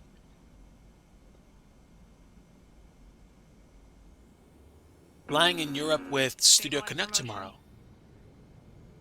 Well, considering I'm getting comfortable with the 717 again, I can't put it past me to fly. I probably won't. And the unfortunate reason why is Stabilizer motion. because my work schedule has me waking up early in the mornings. When I used to wake up around like 9 or close to 10, it was like, I could chill, I could fly, I could like wind down and then go to bed. But unfortunately, I have to wake up early these days. If if the situation changes, why not? I might still do it anyway, just to say that I did, but it would literally be, okay, land, shut everything off, get in bed. Which I kind of prefer not to do.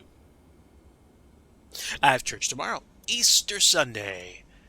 As we say, there is an empty tomb in Jerusalem because Jesus Christ rose from the dead.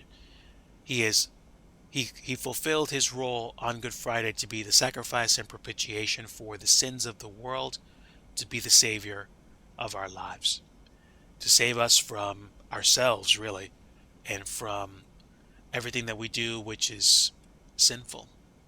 So, grateful to have Jesus as Savior and Lord, and Easter Sunday is a memory and a sweet savor of the victory that was purchased for us.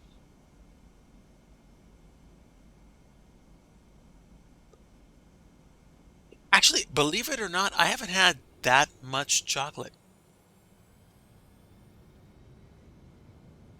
75 Pong.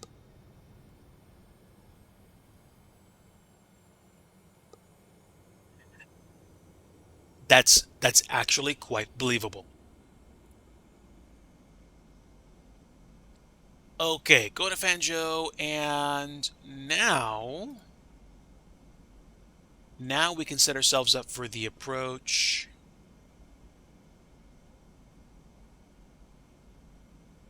Okay, no more speed up. I'm gonna focus on the approach. We're gonna take ourselves down to, I think, 2,500.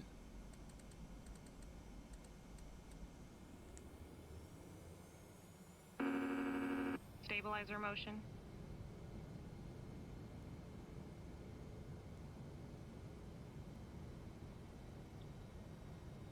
Or not. I'll do it myself then.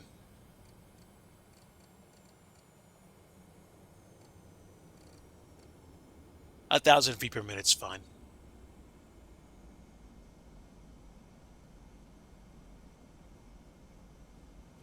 And let's make sure we're on approach speed. 210 knots. Let's do 1,400 feet per minute. That should be good. Hey, ground is low. I see water. You do see water. And it's foggy as all get out. Winds right now are 172 knots at 22, which means runway 17 is an excellent choice. It's a very nice choice. I am going to turn on my wing nacelle lights, and that should be fine.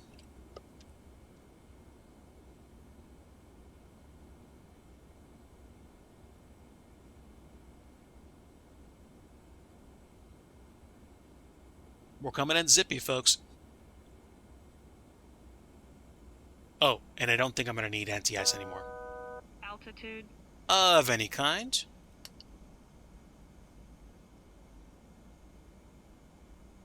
We're approaching 2,500 feet, and then we can go down to 2,000.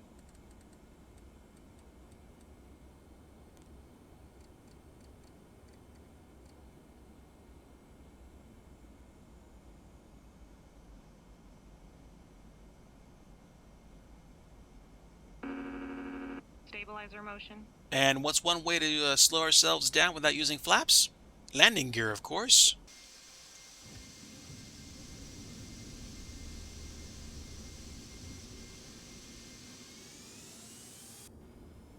Let's go.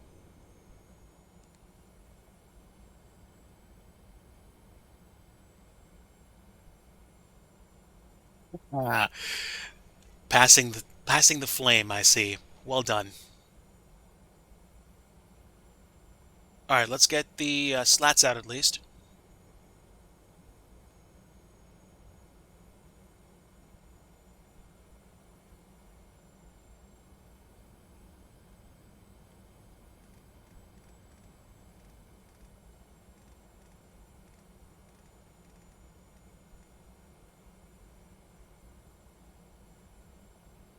And let's get the speed brakes out.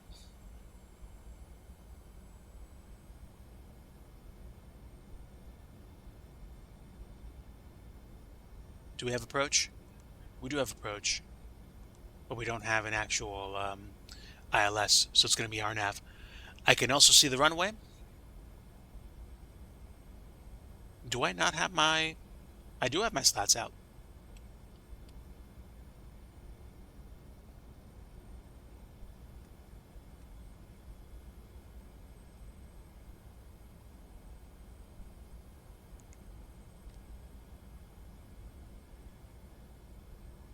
All right.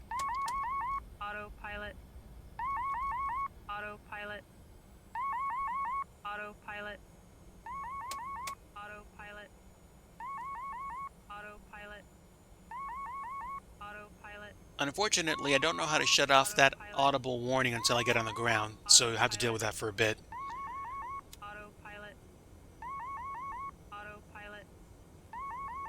Autopilot. Autopilot. Autopilot. Autopilot. Yeah, Autopilot. we're going in, baby. Autopilot. Autopilot. Autopilot. Autopilot. Autopilot. We're coming in pretty fast. Up. Pull up. Pull up. Time for some fun. Pull up. Pull up. Autopilot. Autopilot. Autopilot. Let's see. Autopilot. Nope, going around. Autopilot. Autopilot. Autopilot. Autopilot. Autopilot. Too low. Terrain. You're up. Too low. Terrain. Give me flaps up and retract the speed brake. All right, but we will rearm it.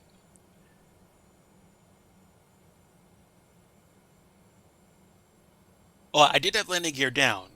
I did have that much. But the problem was it didn't want to bleed speed off at all. I don't know why. So we should be back on. I am using auto throttle. Yes.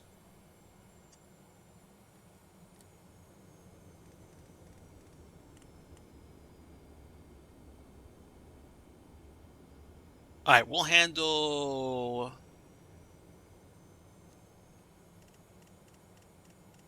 We'll handle heading.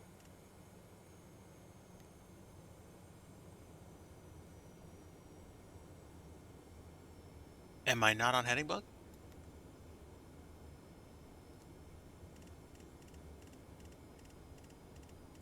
That's weird.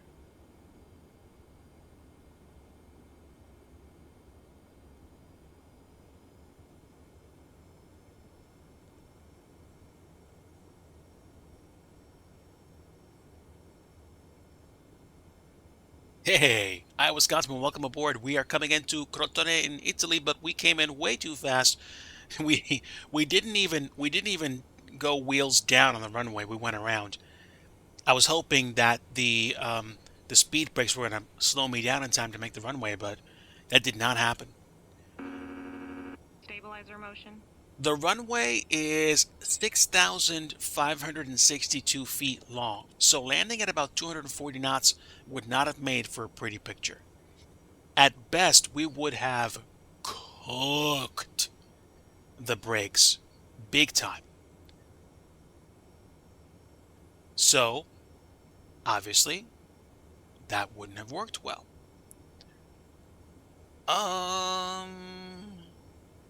Insufficient fuel. We should be fine for fuel, shouldn't we?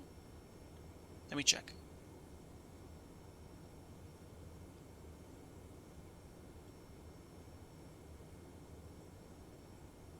I'm not diverting. I can see the airport. That's fine. Where's my fuel?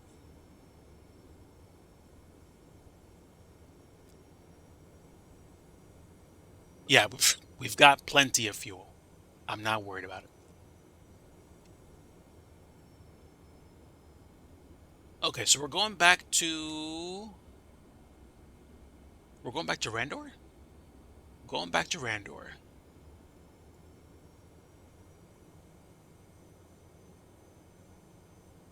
All right, let's see if we can rearm the approach.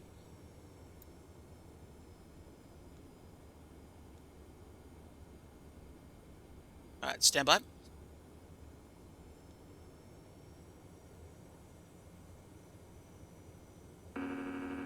Stabilizer motion.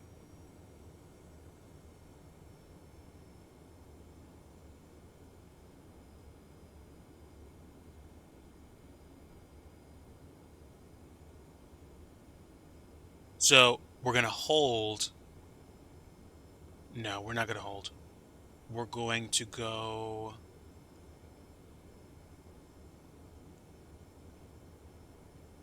Doesn't let me pick an approach again? All right. I don't know why it doesn't.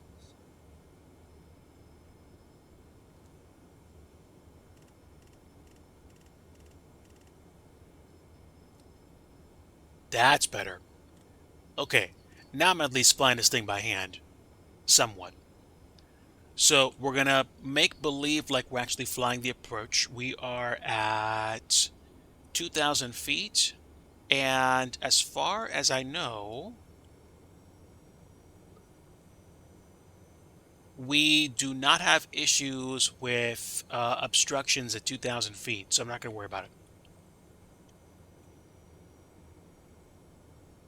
We should be fine. Set heading 326. We're kind of flying the approach by hand right now. I'm going to speed it up a bit. And keep my eyes on the map. What I don't understand is... That's better. It just wasn't slowing me down at all. That's my fault. I forgot. You have to pull out the knob in order for it to actually obey your airspeed instruction. I kept pushing it in for, I guess, what it was thinking was managed approach.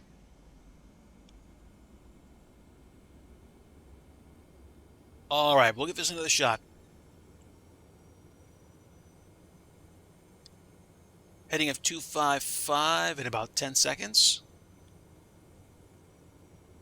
Actually, 5 seconds. Here we go.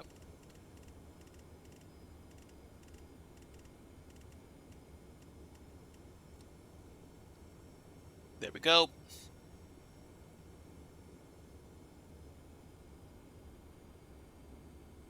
This time I do feel like we're going to be coming in a lot better.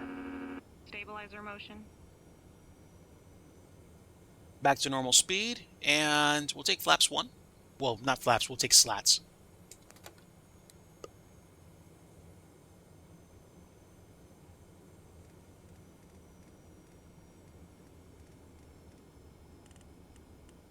$180.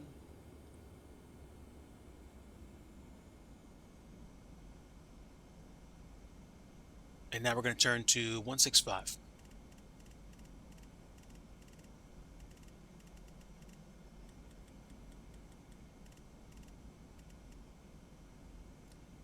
I do like moments like this where you have to figure out how to get yourself sorted.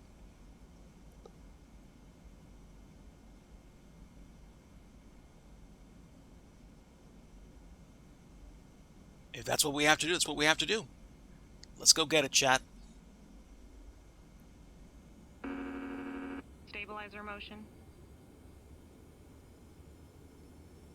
Ooh, somebody's coming in. Nice. AI traffic at the airport.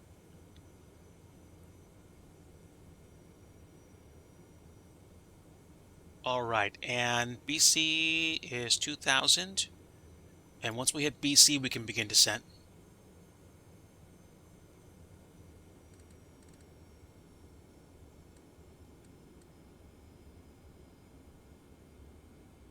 Okay, I'm almost perfect on the beam.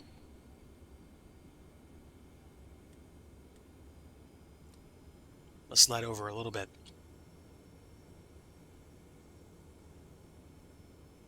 So, I'm at 180 knots. I might want to go to 170 just to take my time. We'll take flaps 13.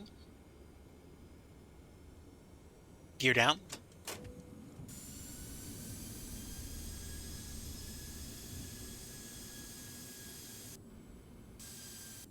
Seen twice. My gear is down. Believe me, I'm laughing because I actually landed belly up once in the sim. and I thought my landing gear was down and completely forgot I retracted it just before landing. So it can happen. Okay, and we're about to cross Bravo Charlie 504, and I'm going to still fly this visually because I can't see the runway, if only academically.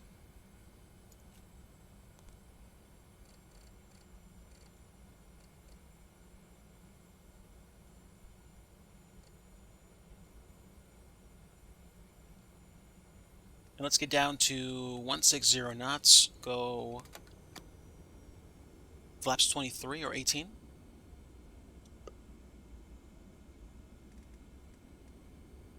And 152 should be fine.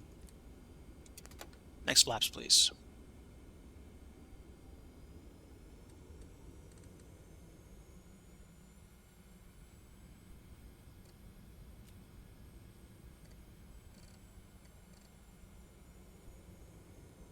All right, my aircraft. Autopilot. Autopilot.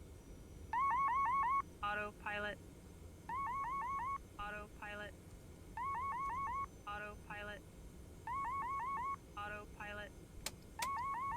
Autopilot. Autopilot. Autopilot. Autopilot. Autopilot. Autopilot. Autopilot. Autopilot. Looks like the other plane arrived. Autopilot. Autopilot. Autopilot. Autopilot. I'll grab into the wind a little bit. Autopilot. Autopilot. Autopilot. Autopilot. All right, spoilers armed. Autopilot. Autopilot. Autopilot. Autopilot. Autopilot. Autopilot. Autopilot. Autopilot. Autopilot. There we go. Autopilot. Reverse green. Autopilot. Speed brakes up. Autopilot. Autopilot. Autopilot. Autopilot. Autopilot. Autopilot. Autopilot. I didn't have my brakes on? Autopilot. All right, a little bit of off-roading is not bad. Autopilot. It is flat.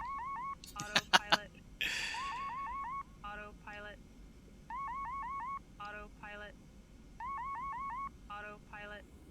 What do we call that? We call that mowing the lawn. Autopilot.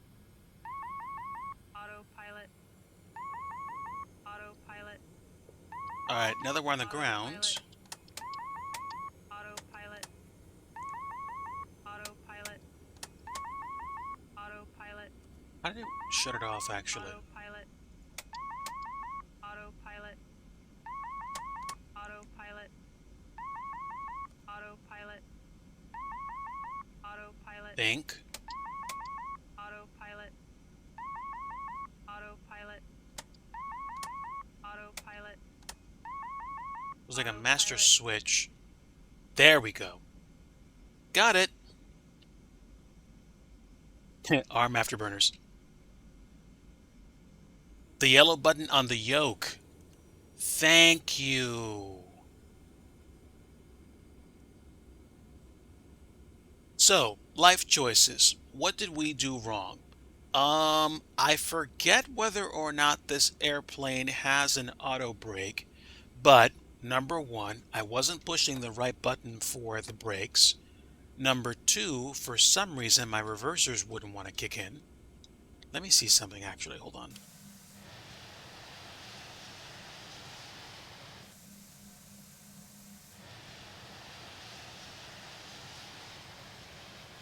It was a throttle position issue. Got it. But, great place to overrun. Not a cliff or anything, right? So we're good. We made it. Good stuff. If you can't enjoy the ride and occasionally enjoy the mess ups, you're trying too hard. Or at least I am. So let me get to parking position 1 and get parked up.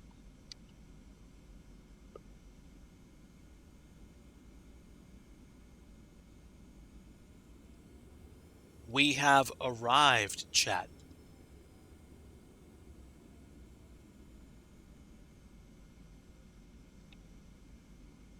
All right, so parking brake set. Let's go ahead and turn the lights off.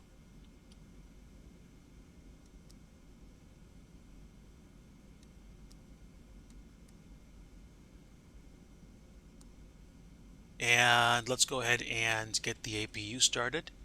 Although at this point, I might as well try getting the ground power over here, since I'm basically done.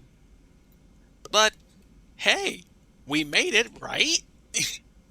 We overran a bit, but we're on the ground. Okay, chocks in place, cones, and ground air unit. We can shut this thing down now. So look up, and there we go. Now I can shut the engines off when I find that view position. There's a lot of view positions there. Beautiful. Done and done.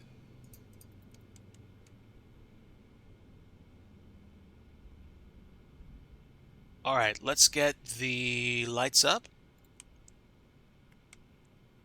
And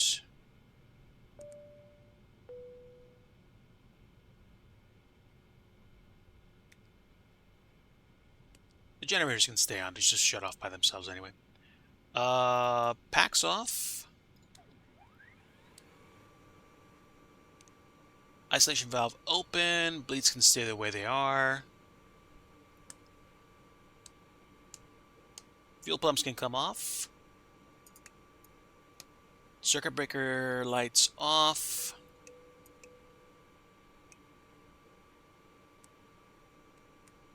Logo and beacon lights can come off. Nav light can come off. And wing nacelle lights can come off. That's it. We are good. Let's go ahead and get stairs. I thought I was already parked. All right, warp over there. Alba Star, and not bad. This is On Final Studios LIBC. Again, this is I don't know if this was for P3D V5 or V4, but I'm happy. I got it for free anyway. I'm not going to complain. Stow the spoilers and request deboarding. Deboarding requested. That's it. I've been on for a little over 2 hours. Too many switches. Disable onboard computer. We're good. And now I should just be able to wait for passengers to deboard. I'm okay. So, let's see. I genuinely thought the throttle position was all the way back, which was why when I threw up the reversers, it didn't actually do anything. But whatever the case may be, we've got doors to open. Let's open up the cargo.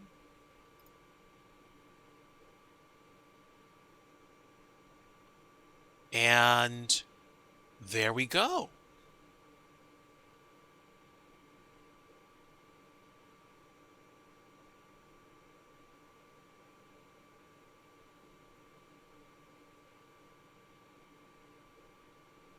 I think I need stairs.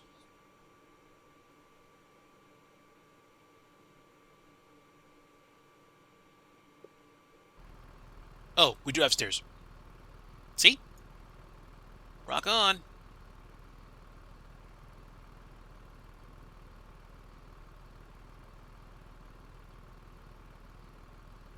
Superb. So, speaking of which, at this point, Passengers deboarding started.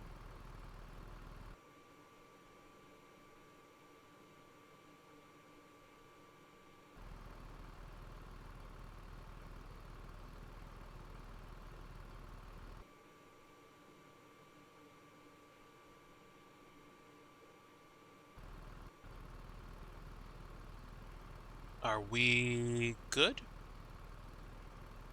Oh, I get it. I get it. Oh, no, wait. There we go. I have GSX level 2, so I should be able to see passengers disembarking. That's good.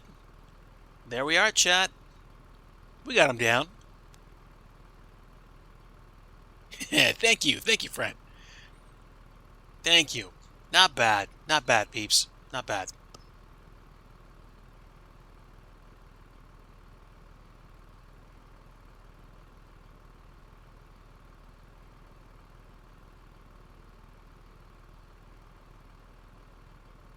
So we've got the luggage deboarded, removed at this point, and now we can get going.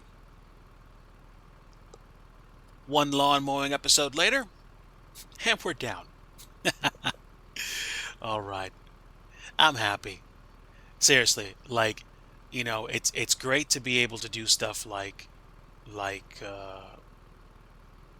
getting great flights in, but I don't want to be like mad or upset at myself for goofing up.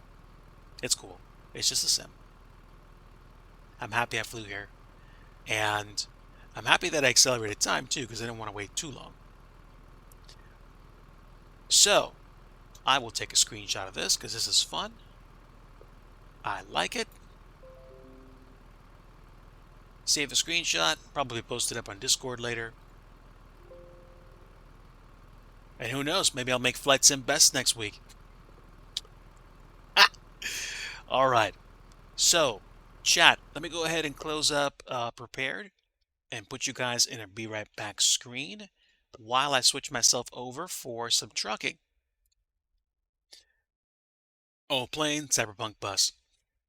Go figure, right? Yeah. It should be shutting down. Brr.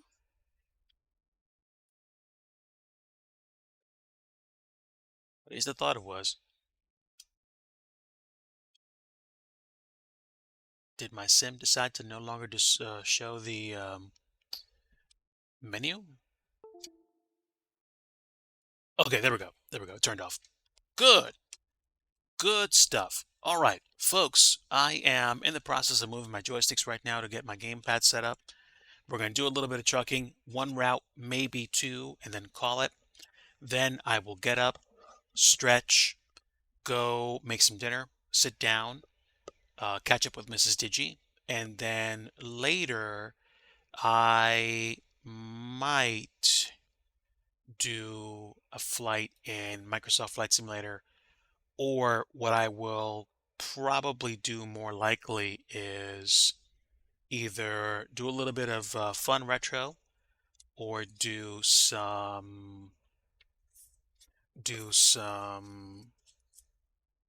I don't know. Scenery development, probably not tonight, unless I get the inspiration to do so. There's some things I want to work on, but we will see. We will definitely see. I've got some tangled cables here. Stand by. And there we go. Superb.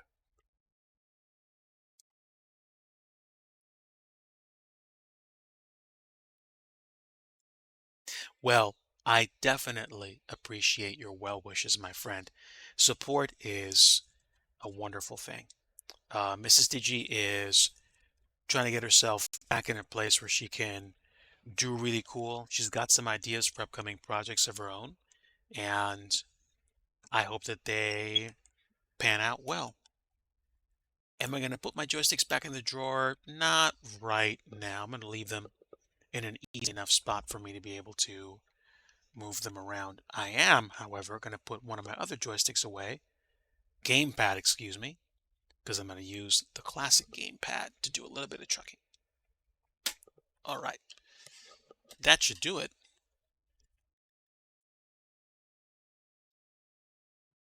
I don't like it when my cables get nuts. This is worse than my landing. So, good enough. Oh, yes, actually. She plays a kind of thing with her fam, and she's basically my in-game flight attendant.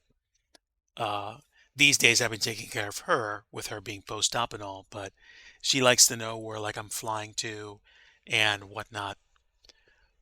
I don't think she's tried Beam Rider yet. I don't think so. If it was on one of the game packs that I got, I'll try to find it. Maybe tonight even. So we'll see. Okay, so that wraps that up, and I'm going to switch over to Steam. Oh, hold on. Let me go to desktop. Where's my folder? Or I can just go to the program file folder and turn it on there. All right, standby chat, almost there. Signing in now. I think there's a Steam update coming down the wire.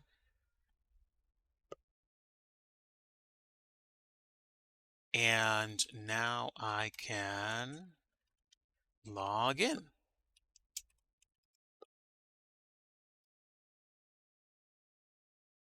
I liked the small airports. I think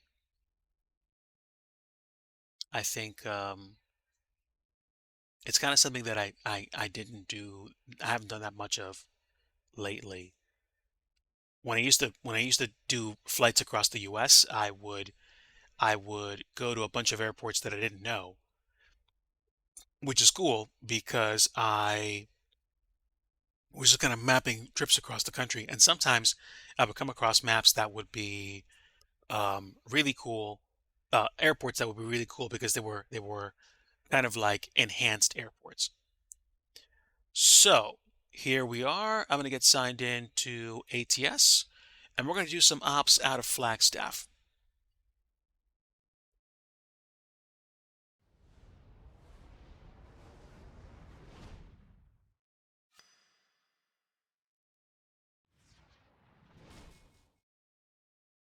Let's see. Go back to live view. Let's see if I can find the game capture for the trucking sim.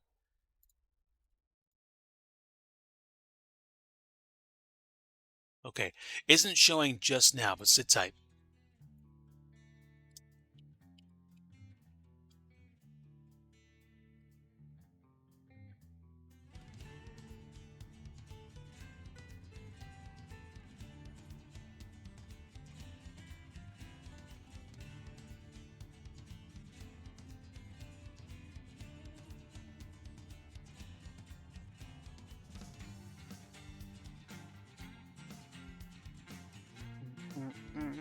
That's working.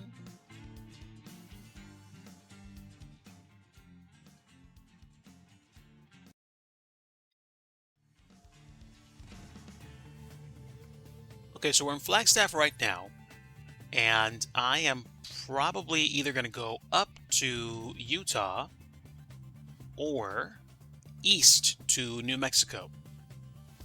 I can go all the way up to Gillette in Wyoming or Jackson. Ooh, that would be a trip.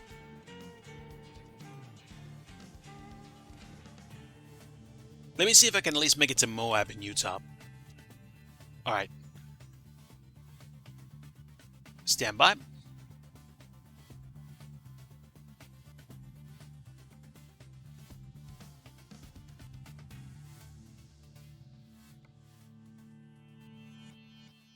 I'm looking for jobs based on route length.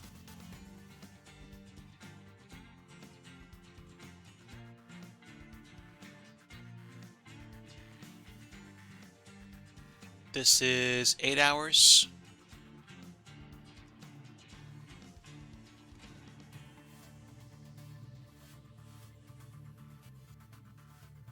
Oh, yeah. I'm gonna open up the screen shortly. Thanks for the reminder. Okay, I don't want to go to Cedar City. I can probably go to Provo.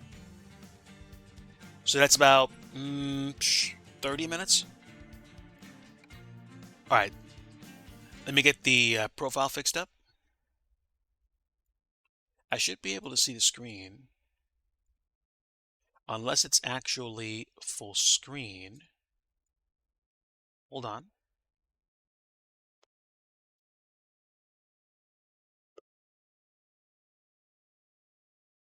I think it's because it has to be...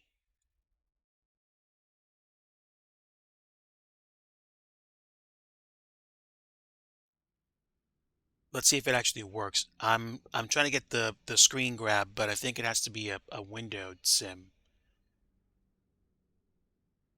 Give me a few seconds. Okay, it's not working, so I think I need to actually... Oh, well, doing that would help, wouldn't it, Ditch? Turning the actual screen on? Any full screen app, specific window, window title must match, same executable. No, something is wrong with this particular grab. So hold on. Let me change the truck capture. Okay, I think it's got to be a new window. So I'm going to add a new window. And it's going to be a window capture and truck sim window capture.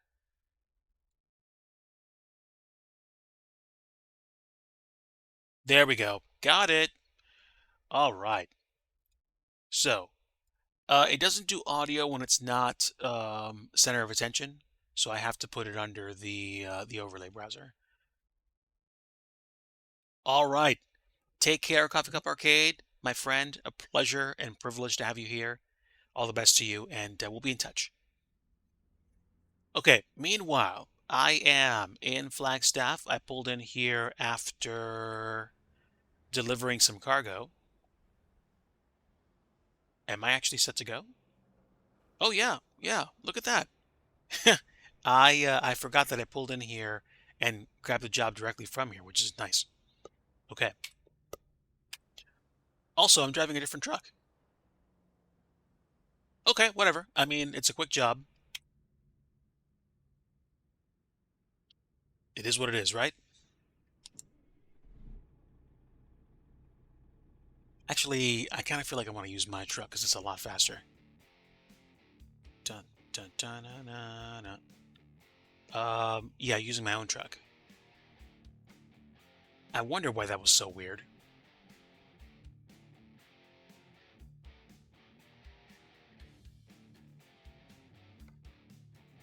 I guess I gotta get rid of. I guess I have to get rid of that job now, which sucks. And it's gonna take me to Cedar City, which I don't want it to do. So do I want to go to Colorado instead? Hmm.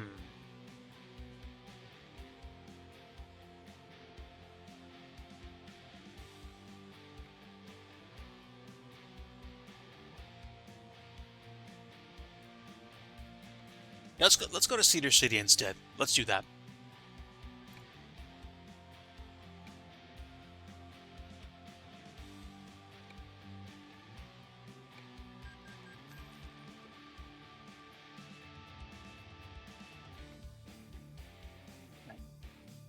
Uh, Pardon me, folks.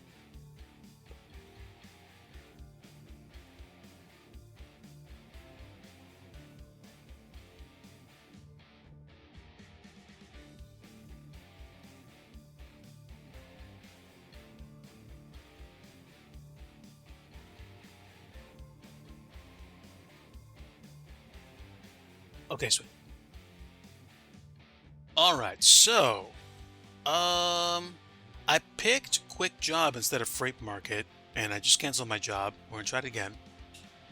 I might still be able to go to Provo. No, it's disappeared. I don't want to go to New Mexico, and that I think it's gonna take like a half an hour. Let's do this. Let's go to... Ooh, look at that. Durango. 6 hours. Perfect.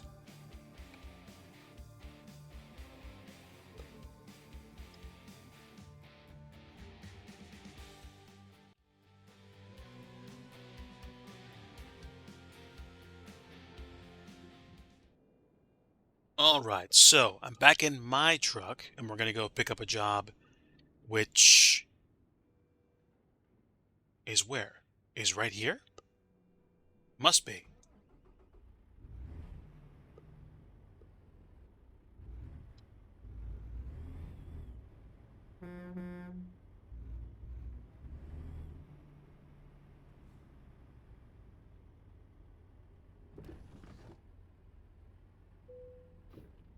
All right, let's grab the job.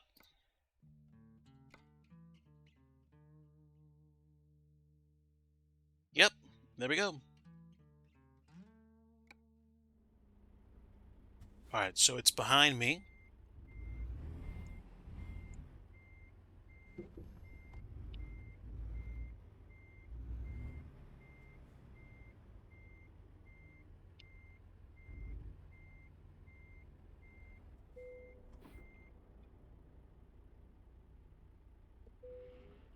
Trailer's attached. And now we can get out of here. 6 hours of game time means I'm going to be arriving at night, which is fine.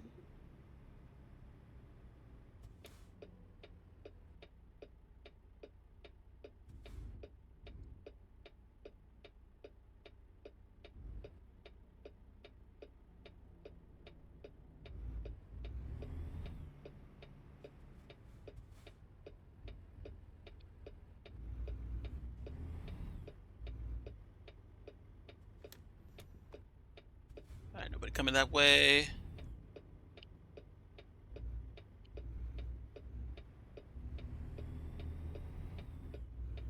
I definitely have an appreciation for people driving trucks.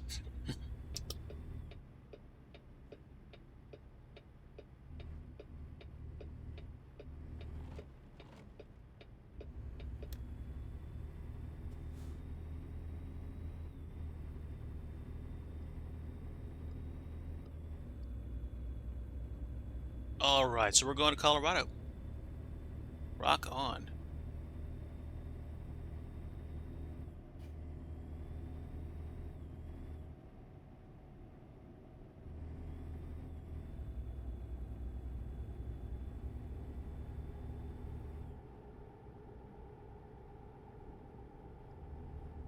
There are probably some dedicated virtual truck drivers that have 100%ed all the roads in the sim.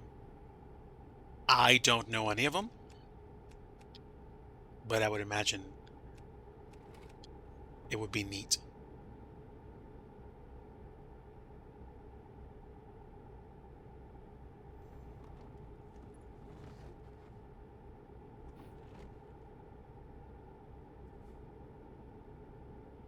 Oh, we got construction.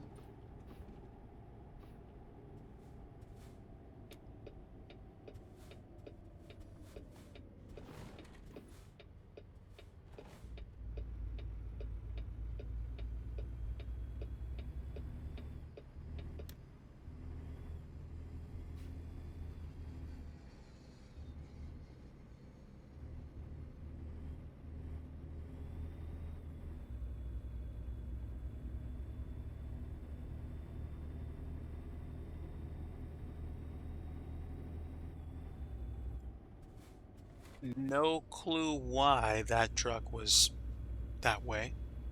That was funny and weird. Funny and weird. It looked like AI traffic spawned in place right in front of me. I've never seen that happen before.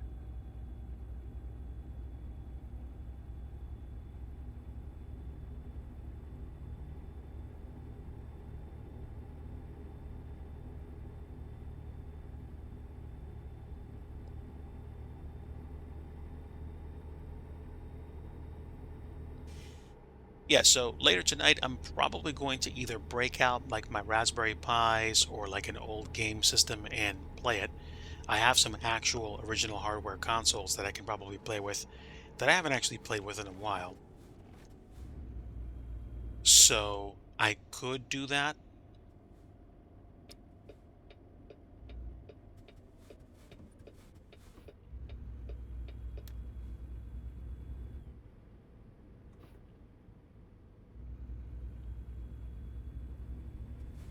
Or I could break out the virtual game box that I have and use that one for a while, too. It depends. Also, it's coming up on time for me to actually get a coffee, so I might actually do that in a bit.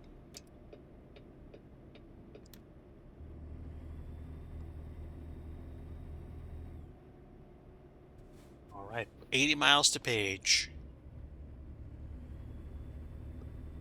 We've got 262 virtual miles to our destination.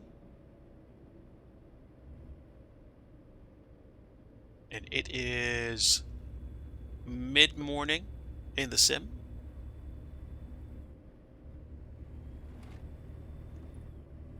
If you like trucking at all and you haven't had a chance to try this, wait for a sale for a bundle. I think they have a sale going on right now. I do not know. So if you go to Steam and check American Truck Simulator, you might actually see a sale for it at the moment.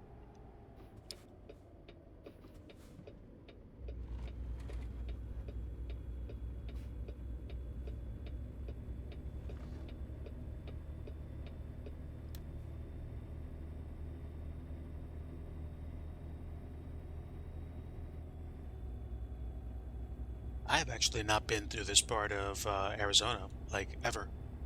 At least I don't remember. This is weirdly cool. Also, depending on the clouds, I might be coming into some rain showers.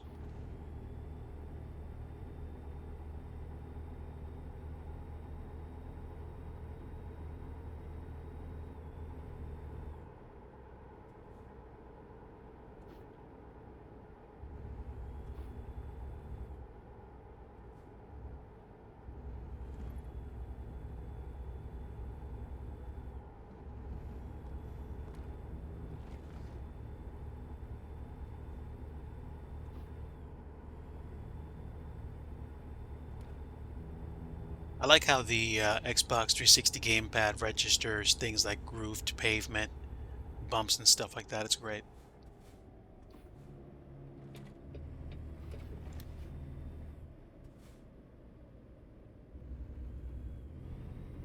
It's neat to see things like this because it's actually pretty realistic. Sometimes you have construction zones where, in order to preserve safe traffic flow, they have to set up temporary traffic lights. So both sides of the road take turns going across the site. I've seen that done before.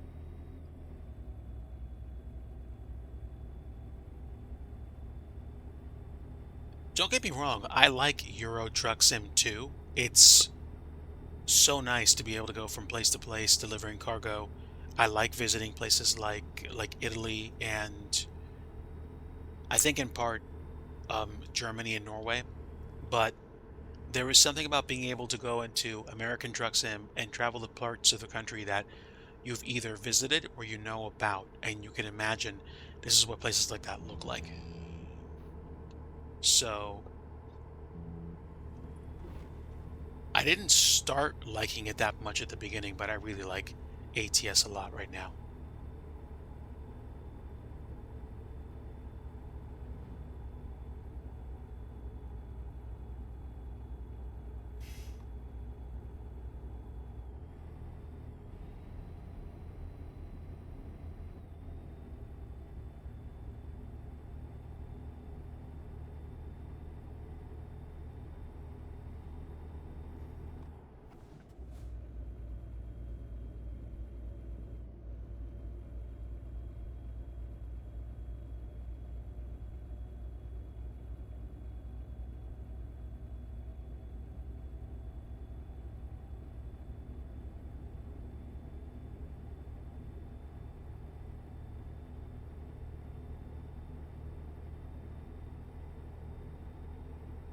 Even with somewhere between 500 to 700 plus horsepower, it takes a while to get up to speed when you have a lot of cargo.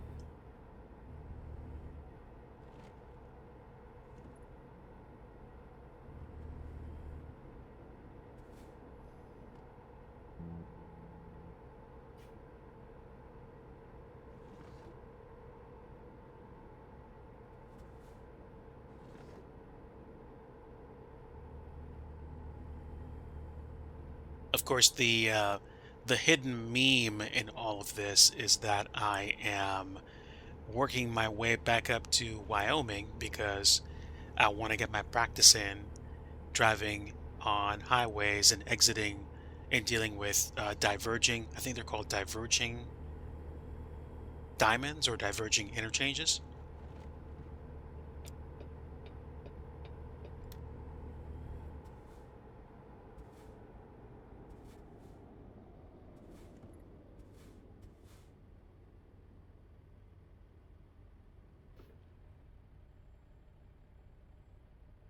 Hmm. Dodge Durango. I see a Durango on the way to Durango. Dad jokes. What are you gonna do?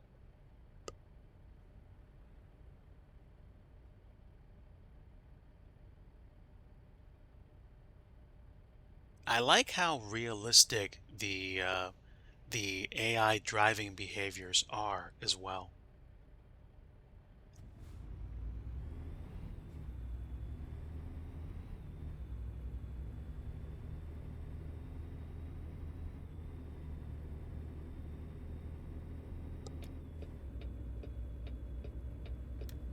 "73 miles to a place called Four Corners," which is interesting.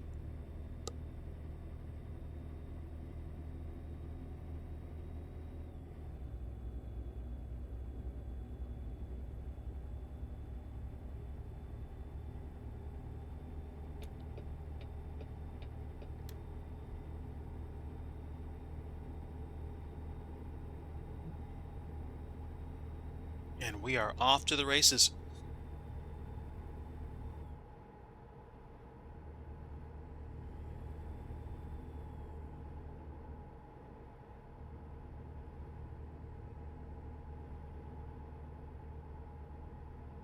I forgot to update my stream title, but it's okay. I did fly in Lockheed Martin's Prepared earlier on a flight from Spain to Italy. I messed up the landing, but we didn't crash, we just overran a bit. I was pressing the wrong button for the brake on the joystick, and for some reason the reverser wouldn't want to activate, and I figured out that was because my throttle was not actually in the idle detent or all the way in idle, which would translate to it being my throttle was a little bit forward. It was not far enough back so that my reverser command would actually kick in. But we did get to see two on Final Studio sceneries, which still run in Prepared V5. And I'm happy to be able to fly the 717, although unfortunately I need to learn. I'm very rusty, but I'm glad I tried it.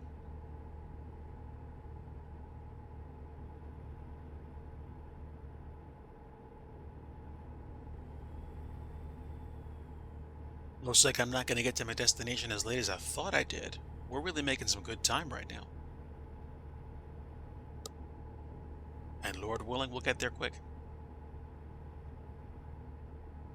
Let's see. Stop? Yep. Gotta get myself weighed in.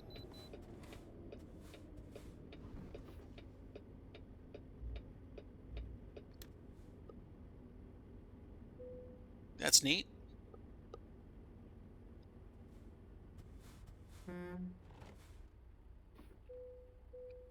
Okay. Wow. This thing is roughly 35 tons heavy overall. My truck and the cargo.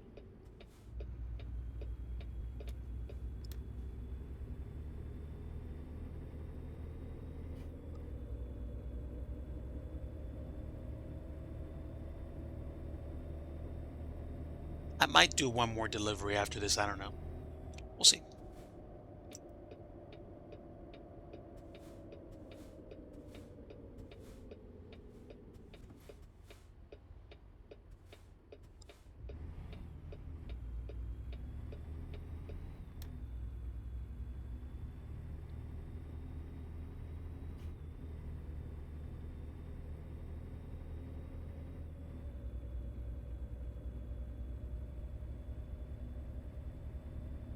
In case you guys don't know, I'm driving the Peterbilt. This is a truck I've had since basically I started.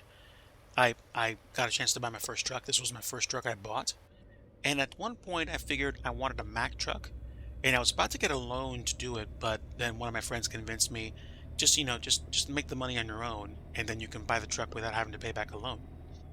So, oddly enough, I was expanding my garage in uh, Flagstaff, and there was a used Mack truck for sale, like a day version, not a sleeper, but a used Mack truck for sale for like 87,000 in-game currency. And essentially, I I got a chance to pick it up that cheap because I was gonna try to buy one for like somewhere between 150 to 200,000 or more, and I got one used and hired a driver to do runs for me.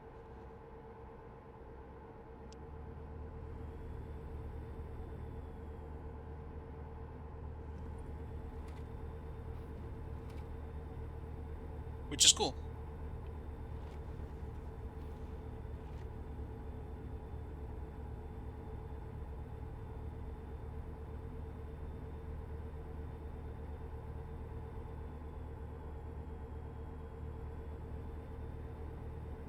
I still like trucking.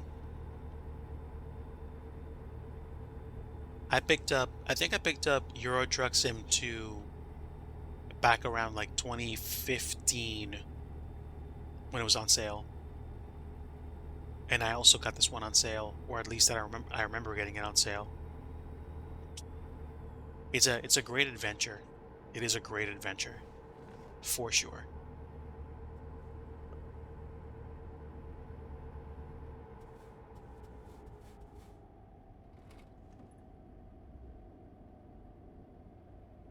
We're going east to Cortez.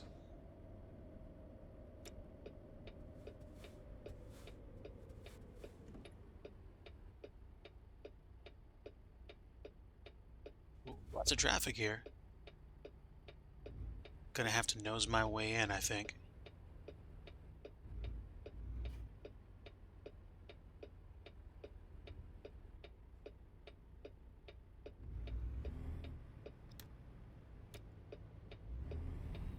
All right, folks. Let's just make sure we don't hit anybody. There we go.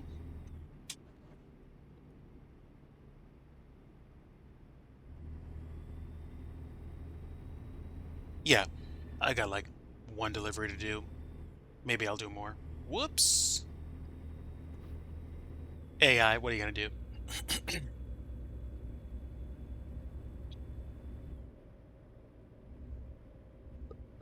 Sure. Yeah.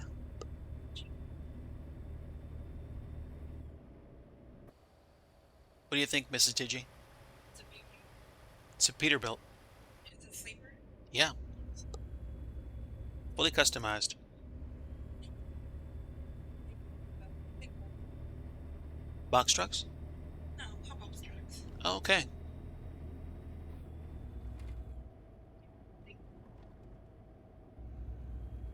Yeah, for sure. ones to go to.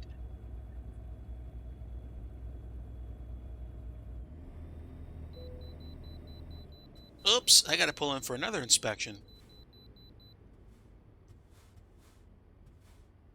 Where is the... Okay, it's over there. So, way station's on the right. I might take advantage of the opportunity to also get some gas before I get back on the road.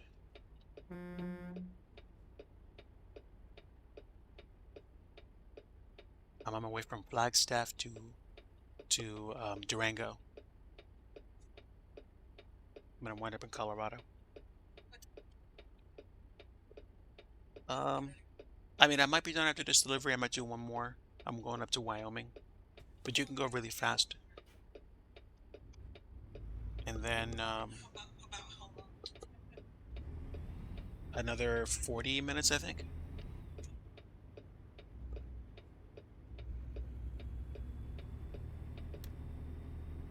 All right, sweet. There goes Mrs. Digi. She is on the recovery road.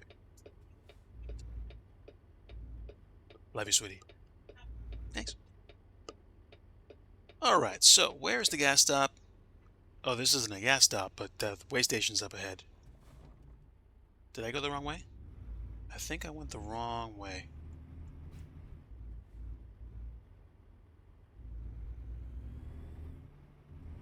That's all right.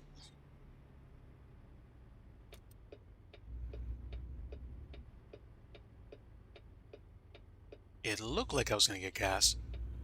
I was wrong. Here is the way station. Oh, look at that. Somebody's coming through. That's not a real person. It's just AI. But it's pretty cool that you can actually see other traffic. Go to way stations and deal. All right. So, I think slight change of plans. I'm probably going to be doing one more run to hopefully get to Wyoming, and then I think we're going to call it. But in terms of routes, I'm hoping to be able to get from Durango to someplace in Wyoming before I'm done. Then it'll be probably an extended break tonight, and maybe some classic gaming before we actually go into Easter Sunday. All right, so let's hit it.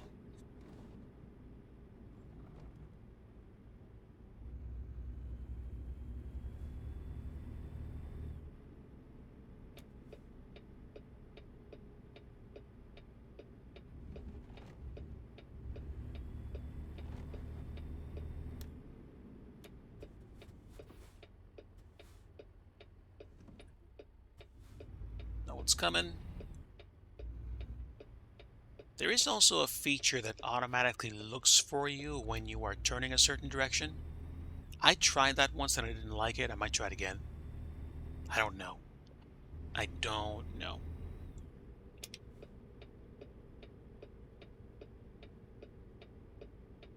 There we go. Now I can see it.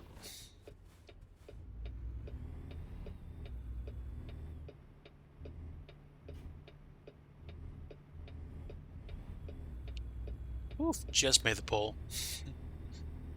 Cortez. We're heading Cortez.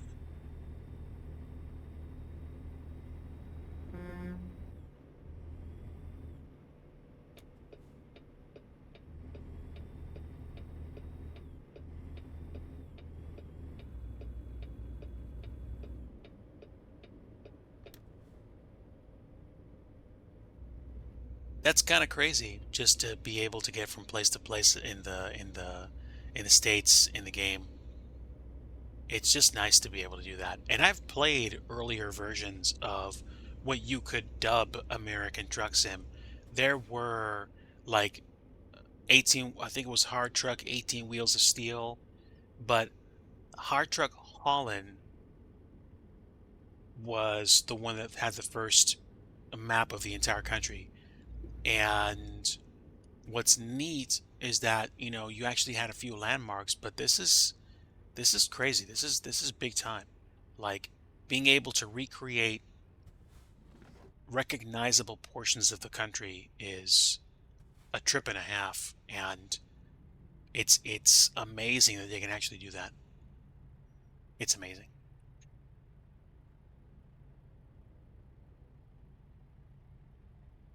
I could theoretically play this game in like even higher resolution, but I'm liking the smooth frame rates right now.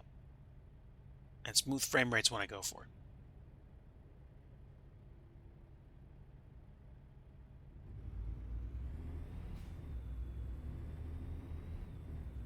Yeah, boy. I think I customized this truck to upwards of 750 horsepower, and it's got a hill climb gear set. And basically, that means that for the route that I'm doing today and for routes that cross mountains, this is a great way to be, because it's very, very good to be able to have the power at hand to go where you need to go.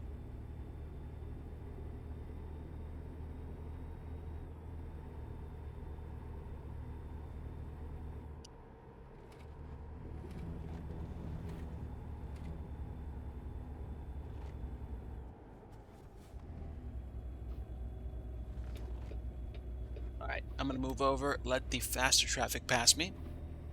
I can get going pretty good on my horsepower, but okay. I was gonna move over, but now we're going back to one lane. Let's see, what button's the Jake brake?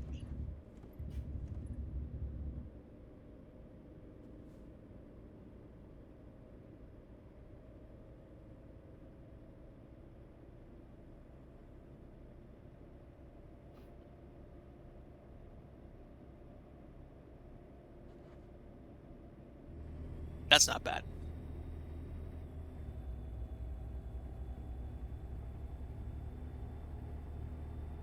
That's pretty cool.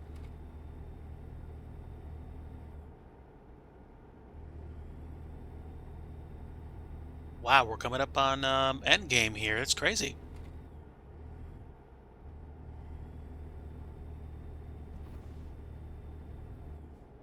I'm tempted to do one more run without a cup of coffee and then get it once I'm done streaming. So I might wind up doing that instead of taking a break, getting a cup of coffee, and moving on. And then basically at that point, it's just going to be, okay, done, stretch, go chill, go get coffee, eat dinner. I kind of like that approach better. I do, at least.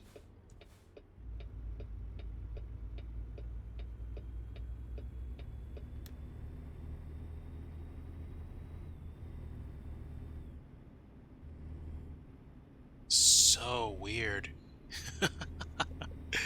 Wow. I wonder if the road layout's exactly like this in Durango.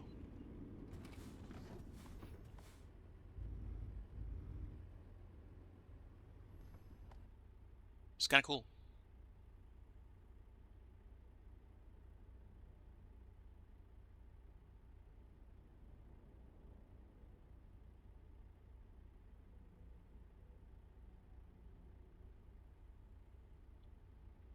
All right, one more intersection, and I am going to make my delivery.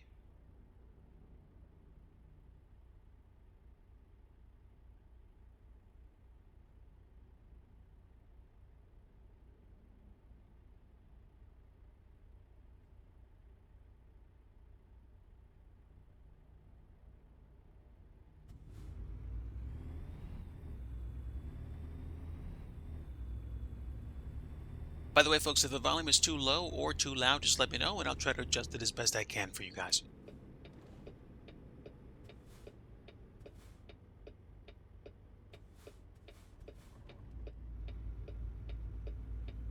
Okay, made my delivery for Walbert. Good stuff. Okay, now, let's play it safe. I feel like being lazy. Let's go ahead and make the delivery and be good. And then I can pick another route, which will hopefully take me to Wyoming, and we'll be good.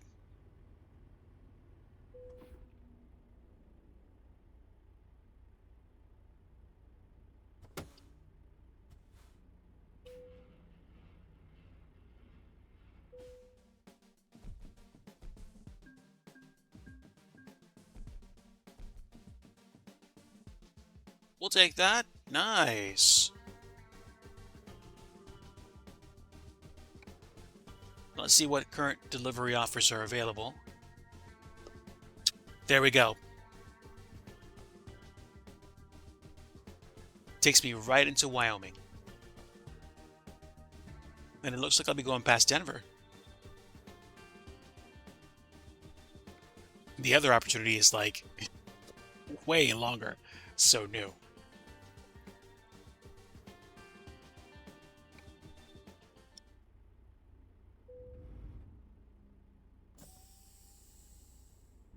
There it is. And there's the double. Wow. I think there's supposed to be a triple that you can mod, or if you mod the game you can drive triples.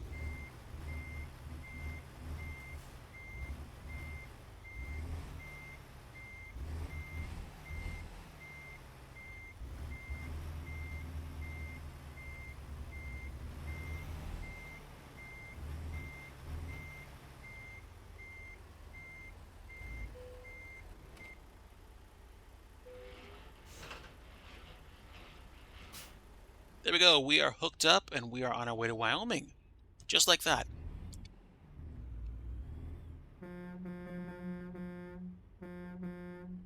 Let's hit it. I'm happy.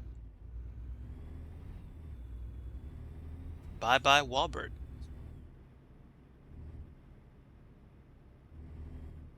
All right, and look at that. Right across the street is a garage, which I will go to and get my truck serviced, because I haven't serviced it for a while, and I think it would be a very good idea to do so.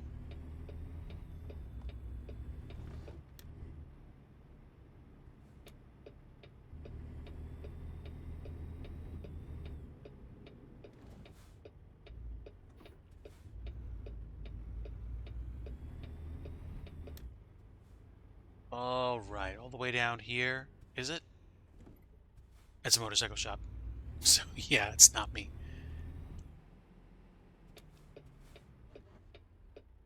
It's a car dealer. Nice.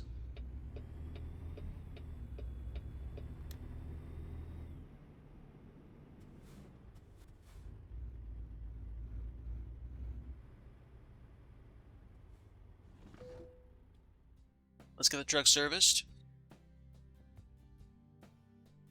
All right, repair all.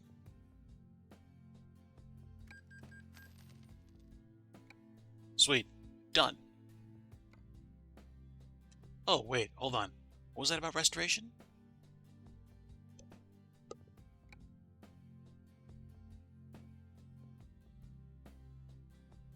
Oh, wow. So you can restore the truck as opposed to just repairing it. It sounds like a believable enough option, but it's probably not something that I want to use.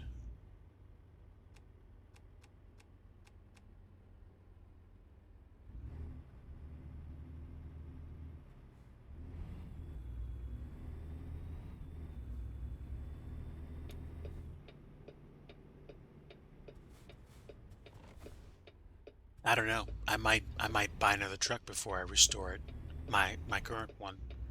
But I've been doing my best to keep it well maintained in between runs. So that's the goal. That's definitely the goal.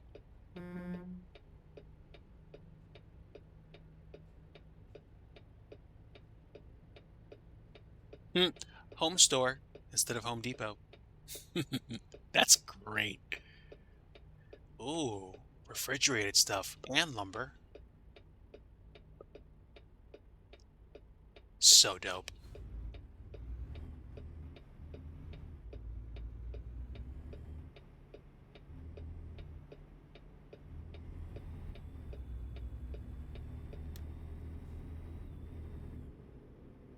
It looks pretty much the same, or almost the same as a Home Depot. Whoever it was that came up with the branding for the stores in the game was they were smart. They were very smart.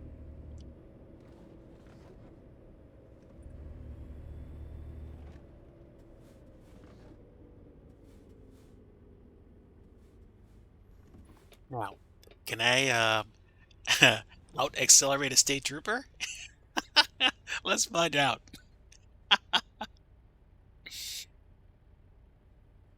Let's see how much horsepower I have.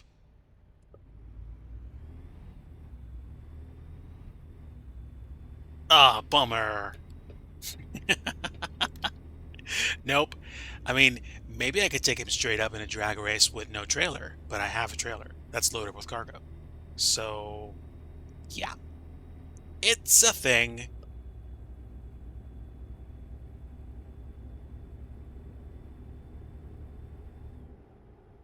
Oh, gotta slow down. No passing zone. Ooh, is that a harvester? It is a harvester. Is that an international? Probably. Eyes on the road, Digi. Eyes on the road. Alright, so I've probably been streaming for close to 2 hours, 2.5 or 3 hours at this point. I am in American Truck Sim. We did a sim flight earlier in the Mediterranean, and right now I am leaving Colorado and coming up to Wyoming to be able to drop off some cargo from Walbert.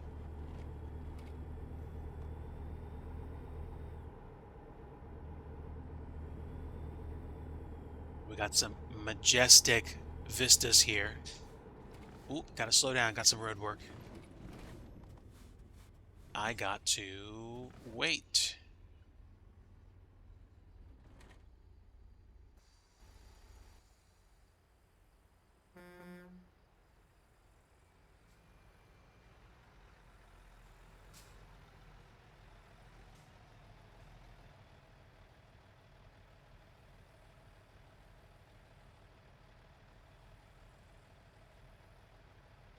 It's pretty neat how this game works.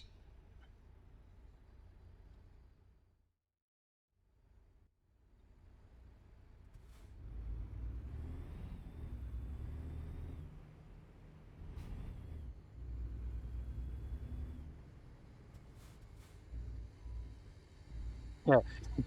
You're absolutely right, Kev. This is not a plane at all. Good afternoon, friend. Great to have you aboard. We did a flight sim session earlier in the afternoon. We flew from Spain to Italy. I overran the runway after going around because I did not have my hand on the actual brake, but rather what I thought was the brake, but it turned out to be flaps. However, it was only a slight overrun, and we touched down relatively well. So, all things considered, if that gets me a visit on Flight Sim Bests next week or next month or something, hey, why not? In the meantime, I am in Colorado and I am on my way up to Wyoming. We were in Arizona, but I went from Flagstaff to Durango, and I am on my way up from Durango to Cheyenne. Help me out here. Is Cheyenne the capital of Wyoming, or is something else? I forget what it was. Oh, no worries, my friend. As much as I'm tempted to erase my mistakes, I will gladly leave my VOD for future education and for some self-affirming humor, because it is important to remember we make mistakes and sometimes we look funny doing them. So it's good to have those moments. It's definitely a reminder that you can have fun in sim and still mess up.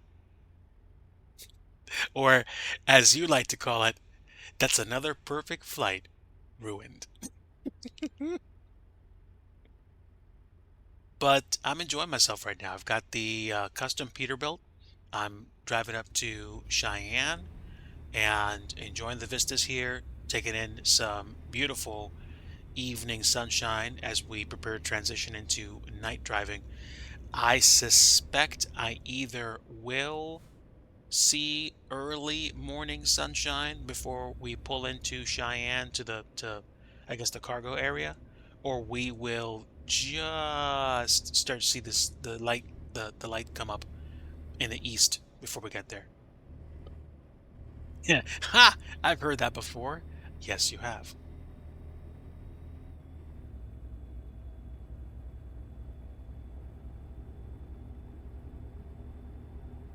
So we have left Durango. Durango where? Hey, it's a Digi stream. There are gonna be dad jokes. Come on. Ooh, wow, this place looks lovely.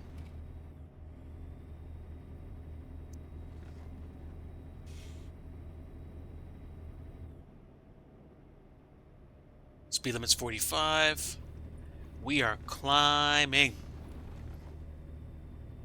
Woohoo! Ah, the dad jokes. Well, you know what happens when dad jokes stop flowing, right, Kevin? There's no kidding.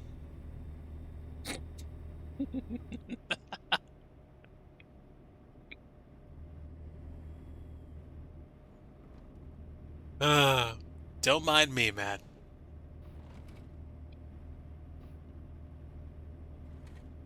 Oh, yes, and I do have to be on my best behavior because the state trooper is on my tail. Otherwise, the sirens will go on and I will get a fine. Wow, this place is beautiful.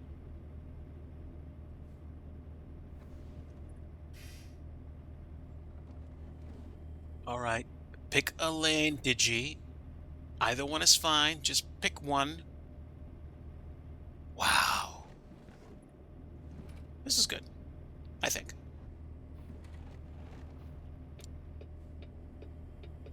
Pardon me, friend. Coming through.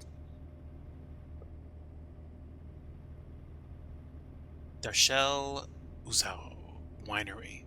Since 1874. They even make fake wineries look great.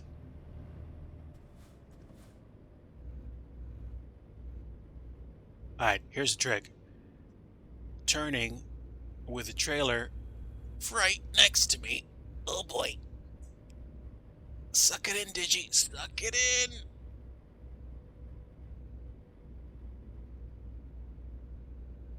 I'm a little bit over that line. Gotta give me some credit, Mr. Police Officer.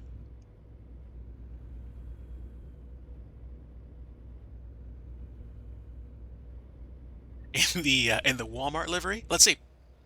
Yes, Walbert. Defo. I'm hauling some Walbert cargo up to Cheyenne.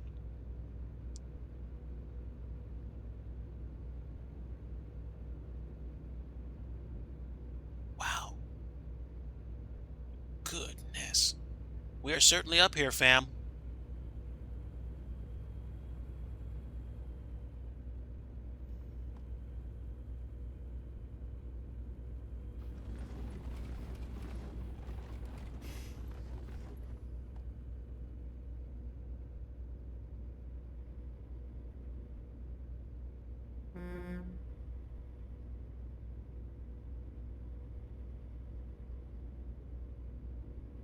but, but my immersion.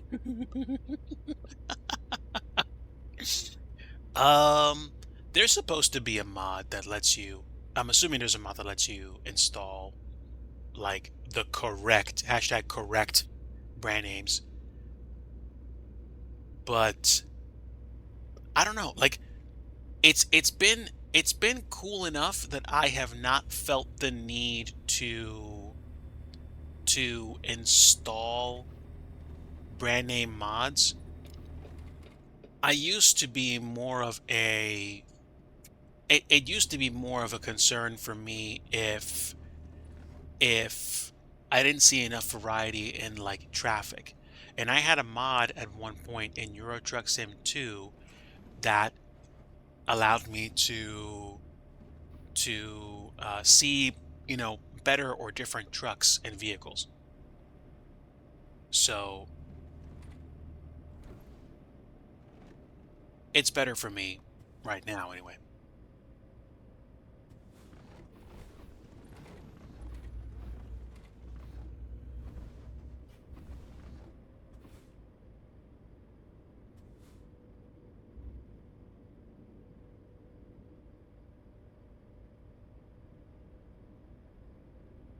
This is pretty cool.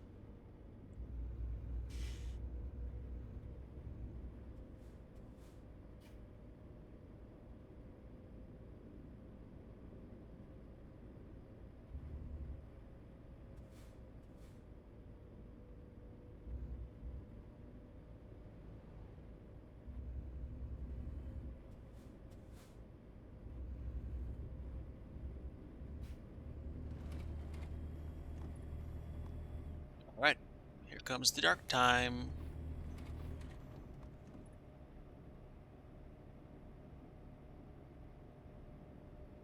I don't know. Oddly enough, I feel like I can talk more. I can talk more now than I did when I was in the airplane.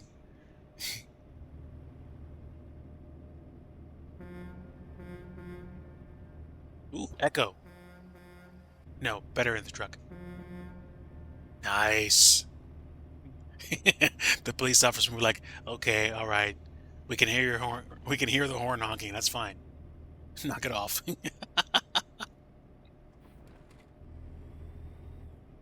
All right, let's accelerate wisely, because I can't hit 60 on this curve.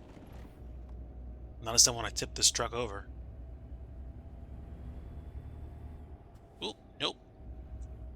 Why was it 65 at that point? I don't know. Unless I misread it.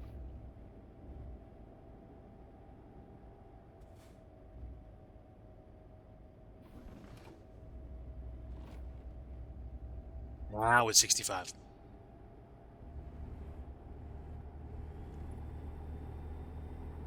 Not bad.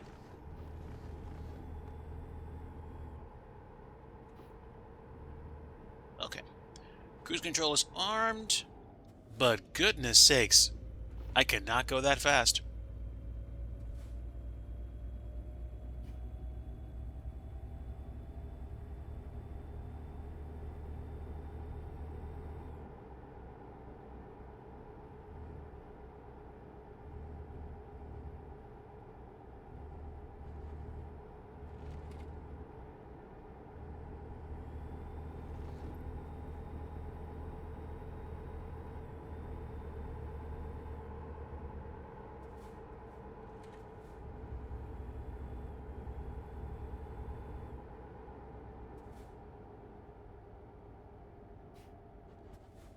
Coming into a town. What town am I coming into? Monte Vista.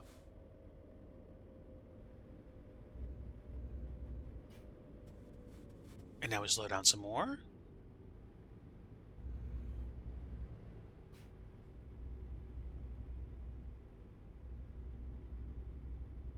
I think this is genuinely why I like being in ATS more than an ETS. There is just something familiar about the landscape, even though I've never been here.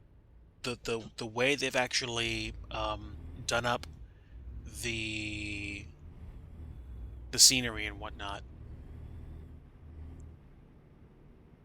it it just works.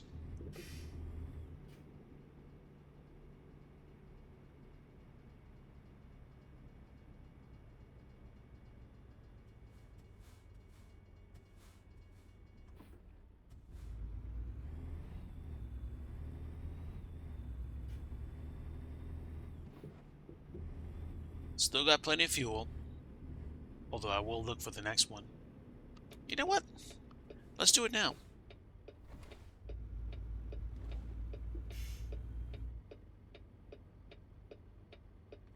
right, swing it around.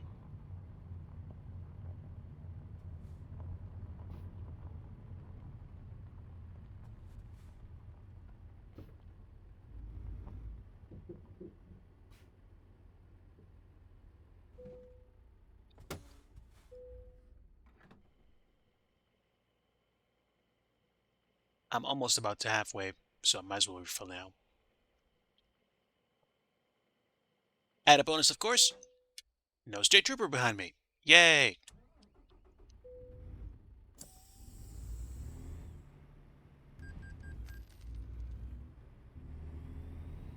That cost me some money, but it was necessary.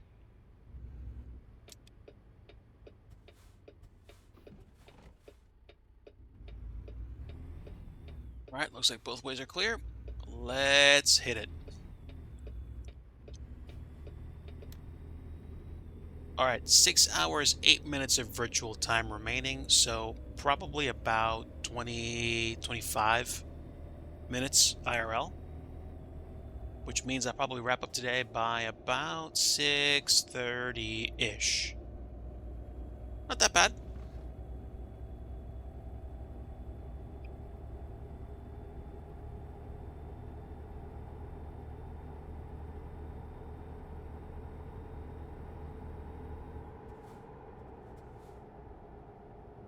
Little shepherds.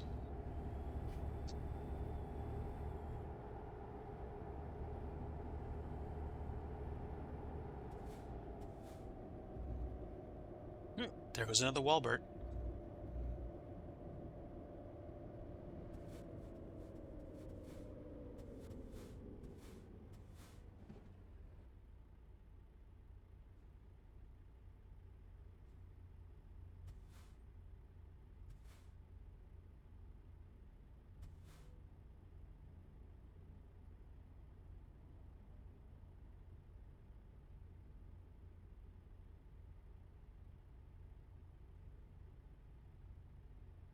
Combined Alpha Border Northeast Simple Jet Jet Green. Well, that's actually a really, really interesting point. Like, why is it that I'm perfectly fine with brand names like Home Store and Walbert in the truck sim, but if the same thing happened in flight sim, I'd be like, no, no, no. I want to see jet blue, not jet green. It's not jet purple. It's not jet turquoise. It's jet blue. Well, only thing that I can think of is that there's probably like a kind of, this is too close for it to even be played at. Like they can't even mimic the branding, which kinda sounds silly because I would imagine they'd be able to. You see, Pizza House instead of Pizza Hut. That's superb. That's superb. But yeah, I get it. Like you do something like that and you're like, No, no, dude, I'm sorry. Like I need to see jet blue liveries on planes. It's not jet yellow. Like, like, oh, we're filling up with jet B fuel. No, no, no, it's jet A. So I get it.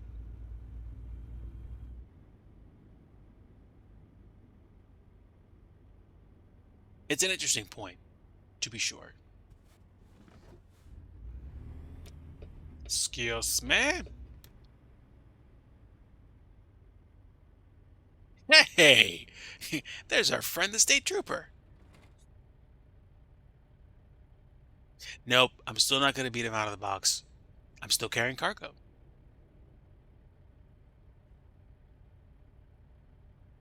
A shipment, excuse me.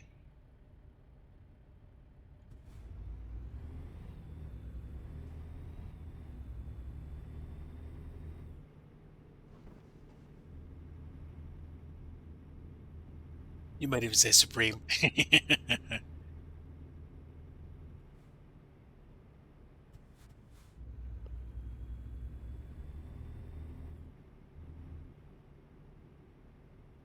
And I think we're on our way out of town.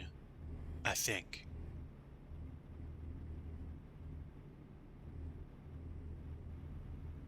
One thing I feel like they got really well is night lighting.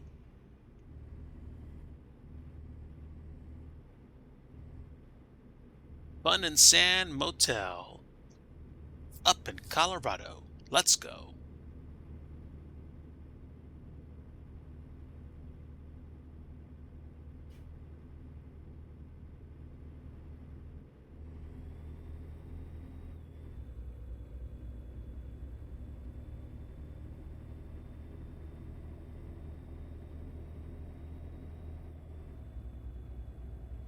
All right.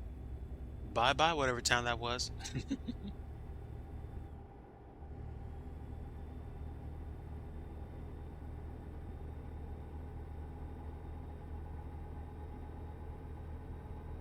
Goodness.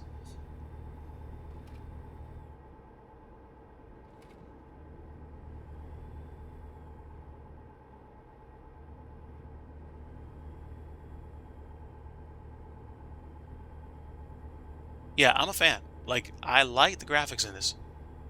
They're really, really good. They're about as close to perfect, in my opinion, as I've seen anybody get.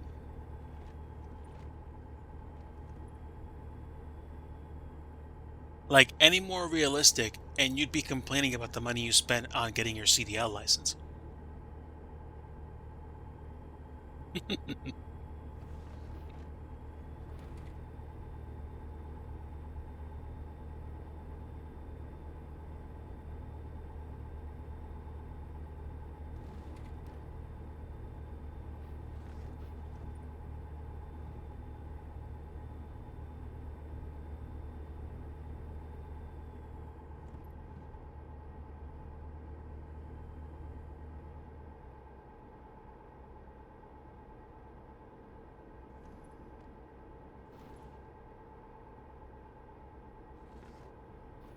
Road is nice and windy. I like it.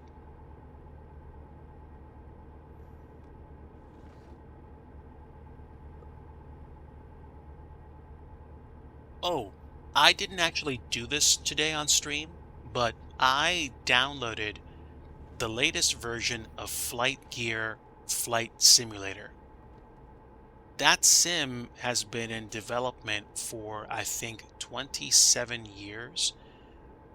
It's an ongoing, open source project, don't mind me, but the latest version is an unstable category, like unstable nightly builds. And they have things like HDR lighting now. You can stream downloading ortho tiles into the sim.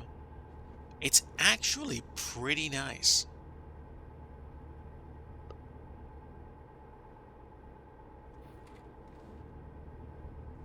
It's not the same as Microsoft Flight Simulator, but considering what they've done to get to the point where the graphics are even on a comparable level, to me that's an achievement.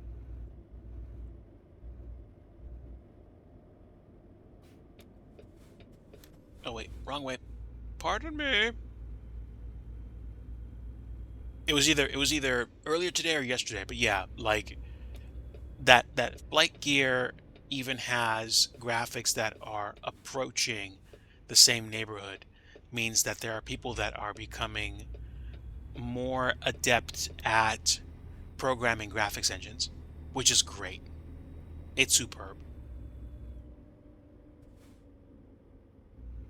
All right, 4 hours, 22 minutes of virtual time left before we get to, oopsie, before we get to Cheyenne.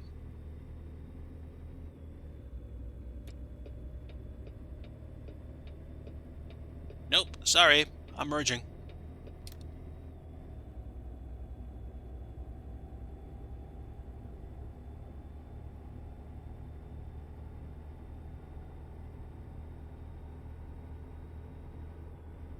Woohoo! Now I can really stretch my legs. 75 miles an hour. Let's go, fam. There we go. Home store. That's superb.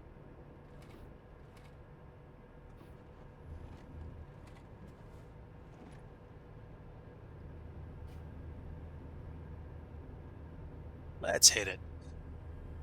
Midnight run.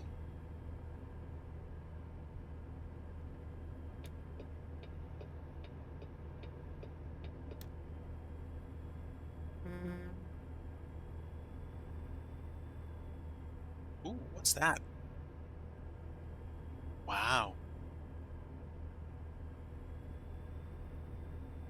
All right, are we gonna have... We're gonna have to slow down. Womp womp. Oh well. Overnight construction work. Let's go. Get that money, fam. Get that money.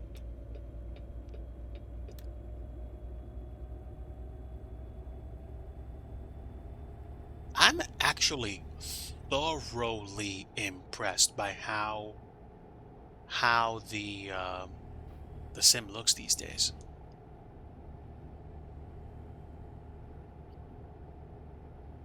It's not like whether or not your brain is questioning whether this is reality. It's the attention to detail. Those are the things that make me step back and be like, hey, that's nice. They've got reflective strips on the, center medians. They've got, realistic highway signs. They've got, highway insignias and all this stuff. That's what makes me smile. Ooh, Pueblo, Colorado.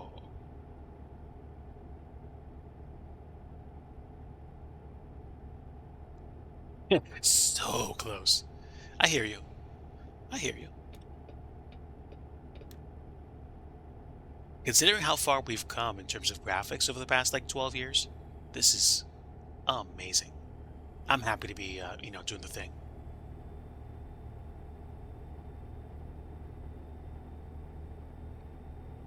Colorado Springs, here we come.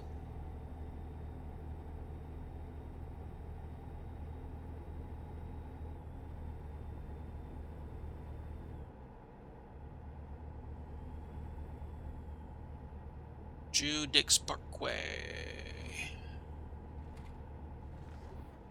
And up to 75 again. Let's go.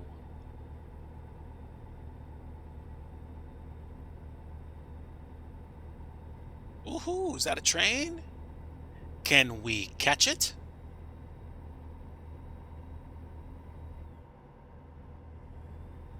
It hasn't completely left my line of sight yet. Let's go.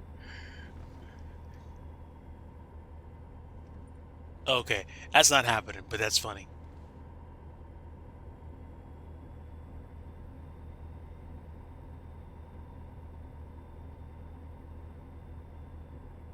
This turned out to be a pretty good run.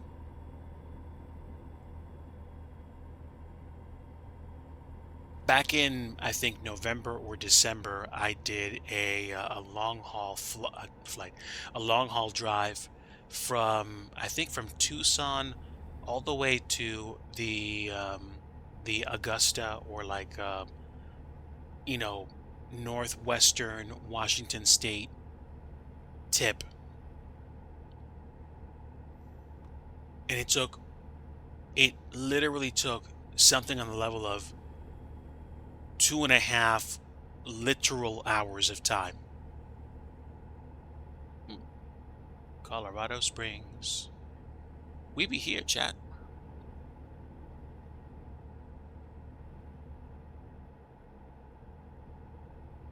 Fillmore Street.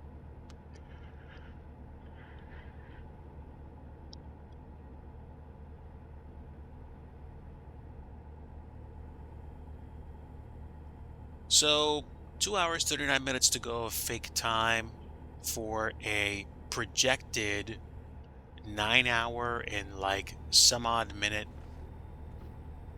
drive from Colorado to Wyoming, which is neat. We're just getting those miles in.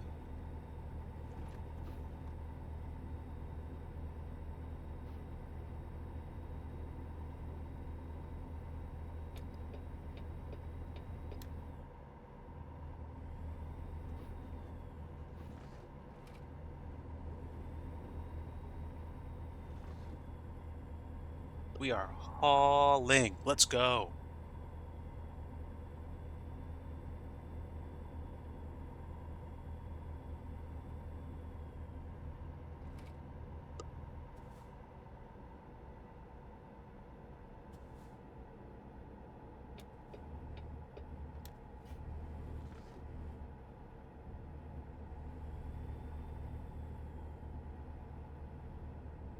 This is indeed fun. Oop, 60. Must be coming up on Denver.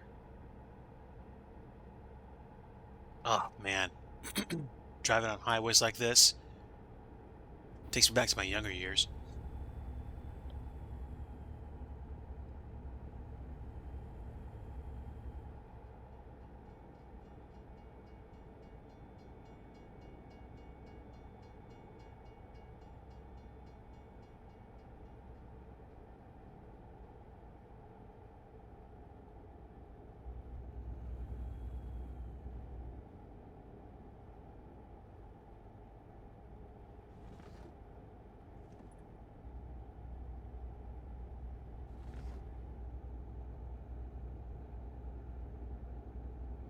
When American Truck Sim gets to the point where I'll be able to drive from like San Francisco to like Orlando or Jacksonville or Norfolk, it's gonna go it's gonna go from being just a trucking simulator to being like an experience simulator. Ooh, car zone instead of auto zone. Nice.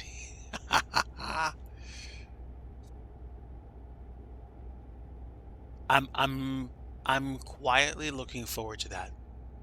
I am. Steerling and Grand Junction.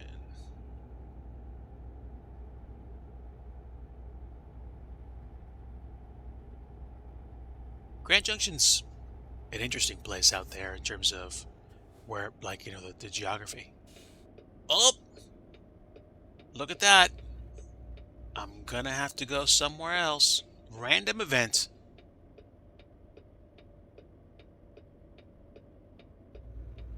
All right, which way can I go? Which way can I go? It says go this way, so I'll go this way. Although theoretically, I should have gone the other way to get more roads logged. Although I don't think I've been on either one of these roads yet. So I'm gonna have to go down 76 for a little while before I actually get turned around. Random events, chat. Random events. This stuff happens when you allow it, which is cool. But not when you're tired and you're like, I just want to be done.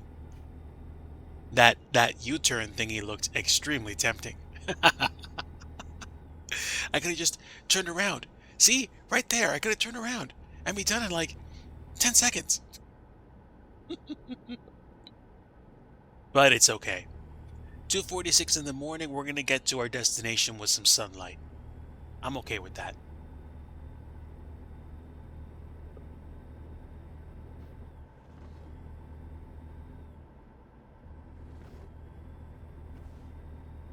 Ah, good point. If the police flashers lit me up, but the work lights didn't, it's like, we missed the point here.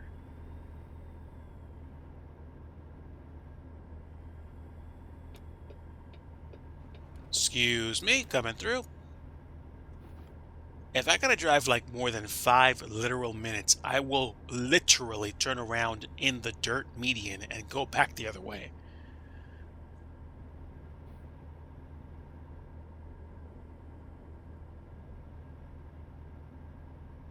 But we'll see.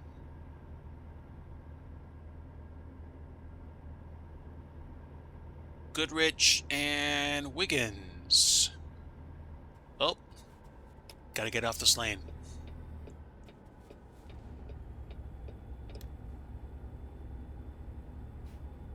So why can't I get turned around on the highway? Because the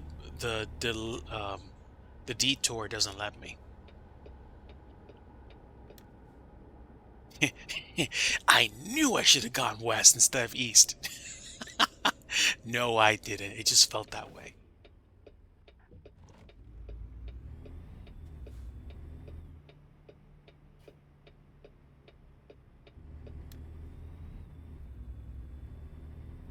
Oh, that's weird. No, that's 76. This is a different highway. This is 34. Loveland.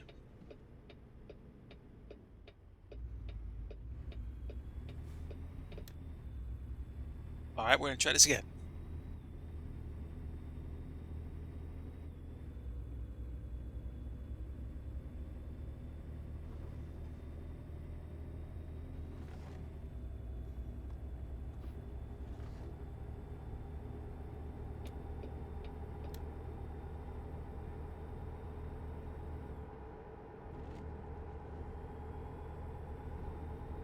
We'll see if we can make it back to the highway. It's 25. We probably will. But I don't know.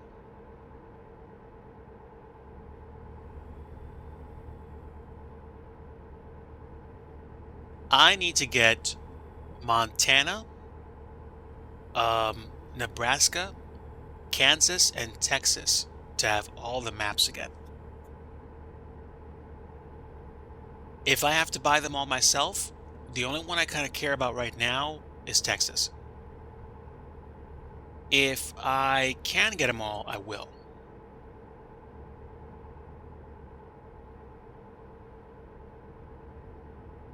We will see.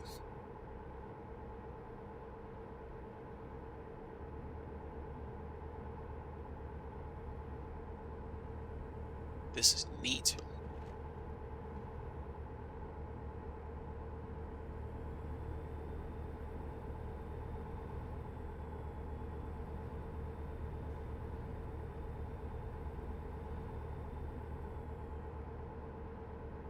Pardon me, partner.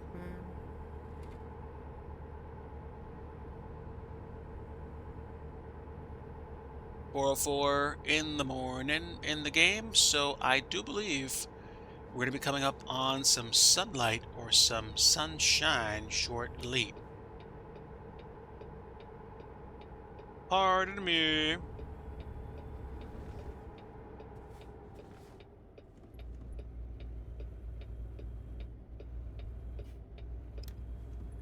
Ah, look at that. We made it back to the highway.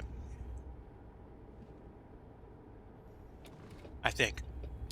Yep, this is it. 25. Whee! And I get to bypass the way station. Oh, this is a good night.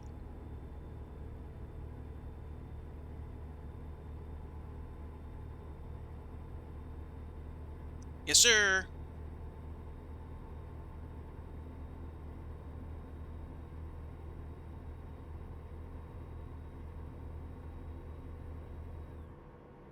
Yeah, I cannot put my, I cannot, what am I trying to say? I cannot describe it exactly, but there is something about the landscape that they have baked in to the rendering of scenery in American Truck Sim that I like. Now, I mean, somebody that grew up in, say, Luxembourg or Amsterdam or in Germany will probably say the same thing about ETS, too. Especially the way it is now and the level of detail they're putting into it. That's great. And speaking of which, for ATS, they are reworking California, which is superb.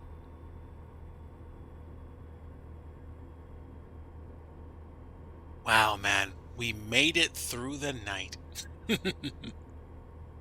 CY, get it? Wyoming, WY.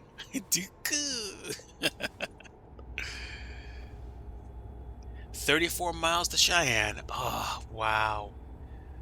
Well, we've made it to our relative destination area. I'm happy.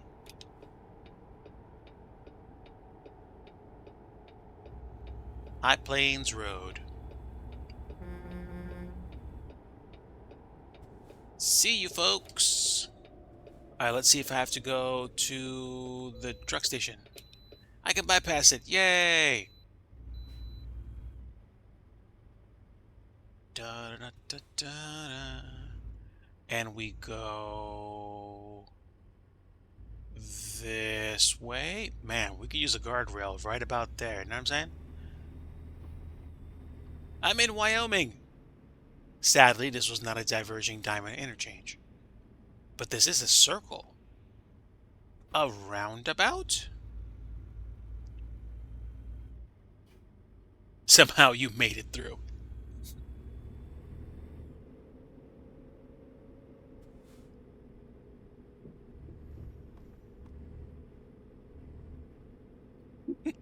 I'm gonna resist the urge to sing a song. Blinded by the light.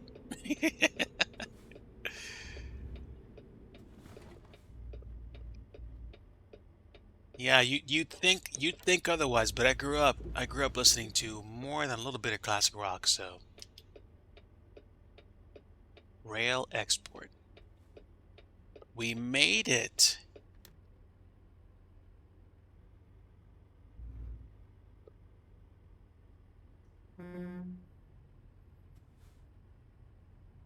Woohoo! Yes. Bingo. And let's go for the gusto. Why not? Home goods. No, sell goods. Sell goods. Da, da, da, da, da. All right. I can't press the A button. No, I can press the other button to downshift. No, no, no. Wrong way. I'm gonna need to go further.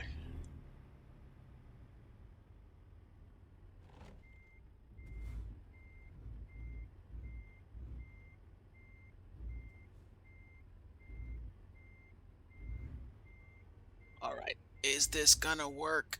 Let's go.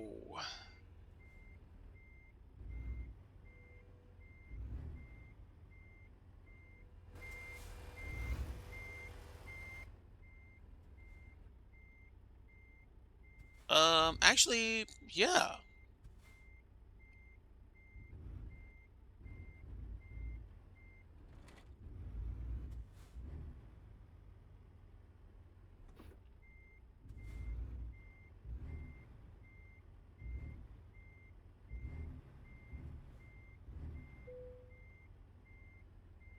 Now I definitely can't press the A button because then I'll lose all the effort.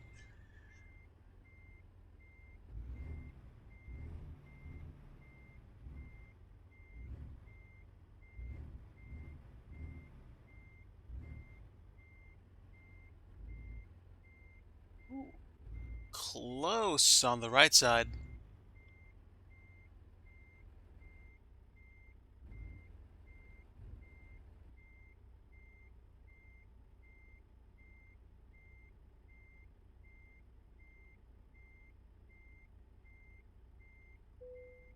Sweet.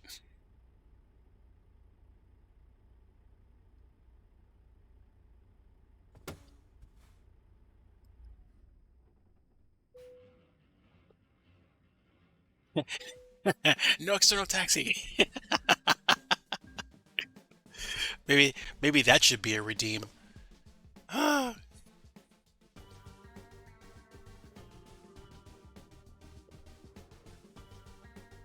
Waste paper from Durango to Cheyenne. So 12 hours, 21 minutes of in-game time, which means about 40 minutes of time, which is pretty much as much time as I had. And it's about 6:30 p.m. There you go. Perfect.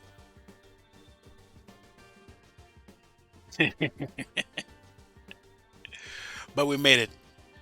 We made it, fam. We made it to Cheyenne, and now, next time I play this game, I'm going to be hunting for diverging diamond interchanges.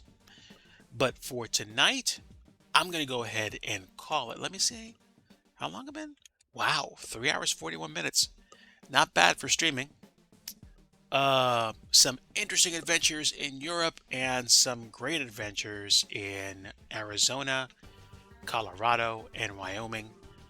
I will most likely be away from stream tomorrow, and I don't know what my schedule is going to look like for next week. You're off. I'm off. Carry on. Yeah. Thanks, friends. Tune into Discord to find out what my schedule is going to be like for next week. At this point, I'm going to say it's totally up in the air. I don't know that I'm going to be doing anything on weeknights, although I'd like to, and we'll see what turns out. But until then, folks, it's been a blast. Had fun doing trucking. Definitely enjoyed the flight, regardless of the number of mess ups I made. It was fun. And I wish you all a great rest of your evening.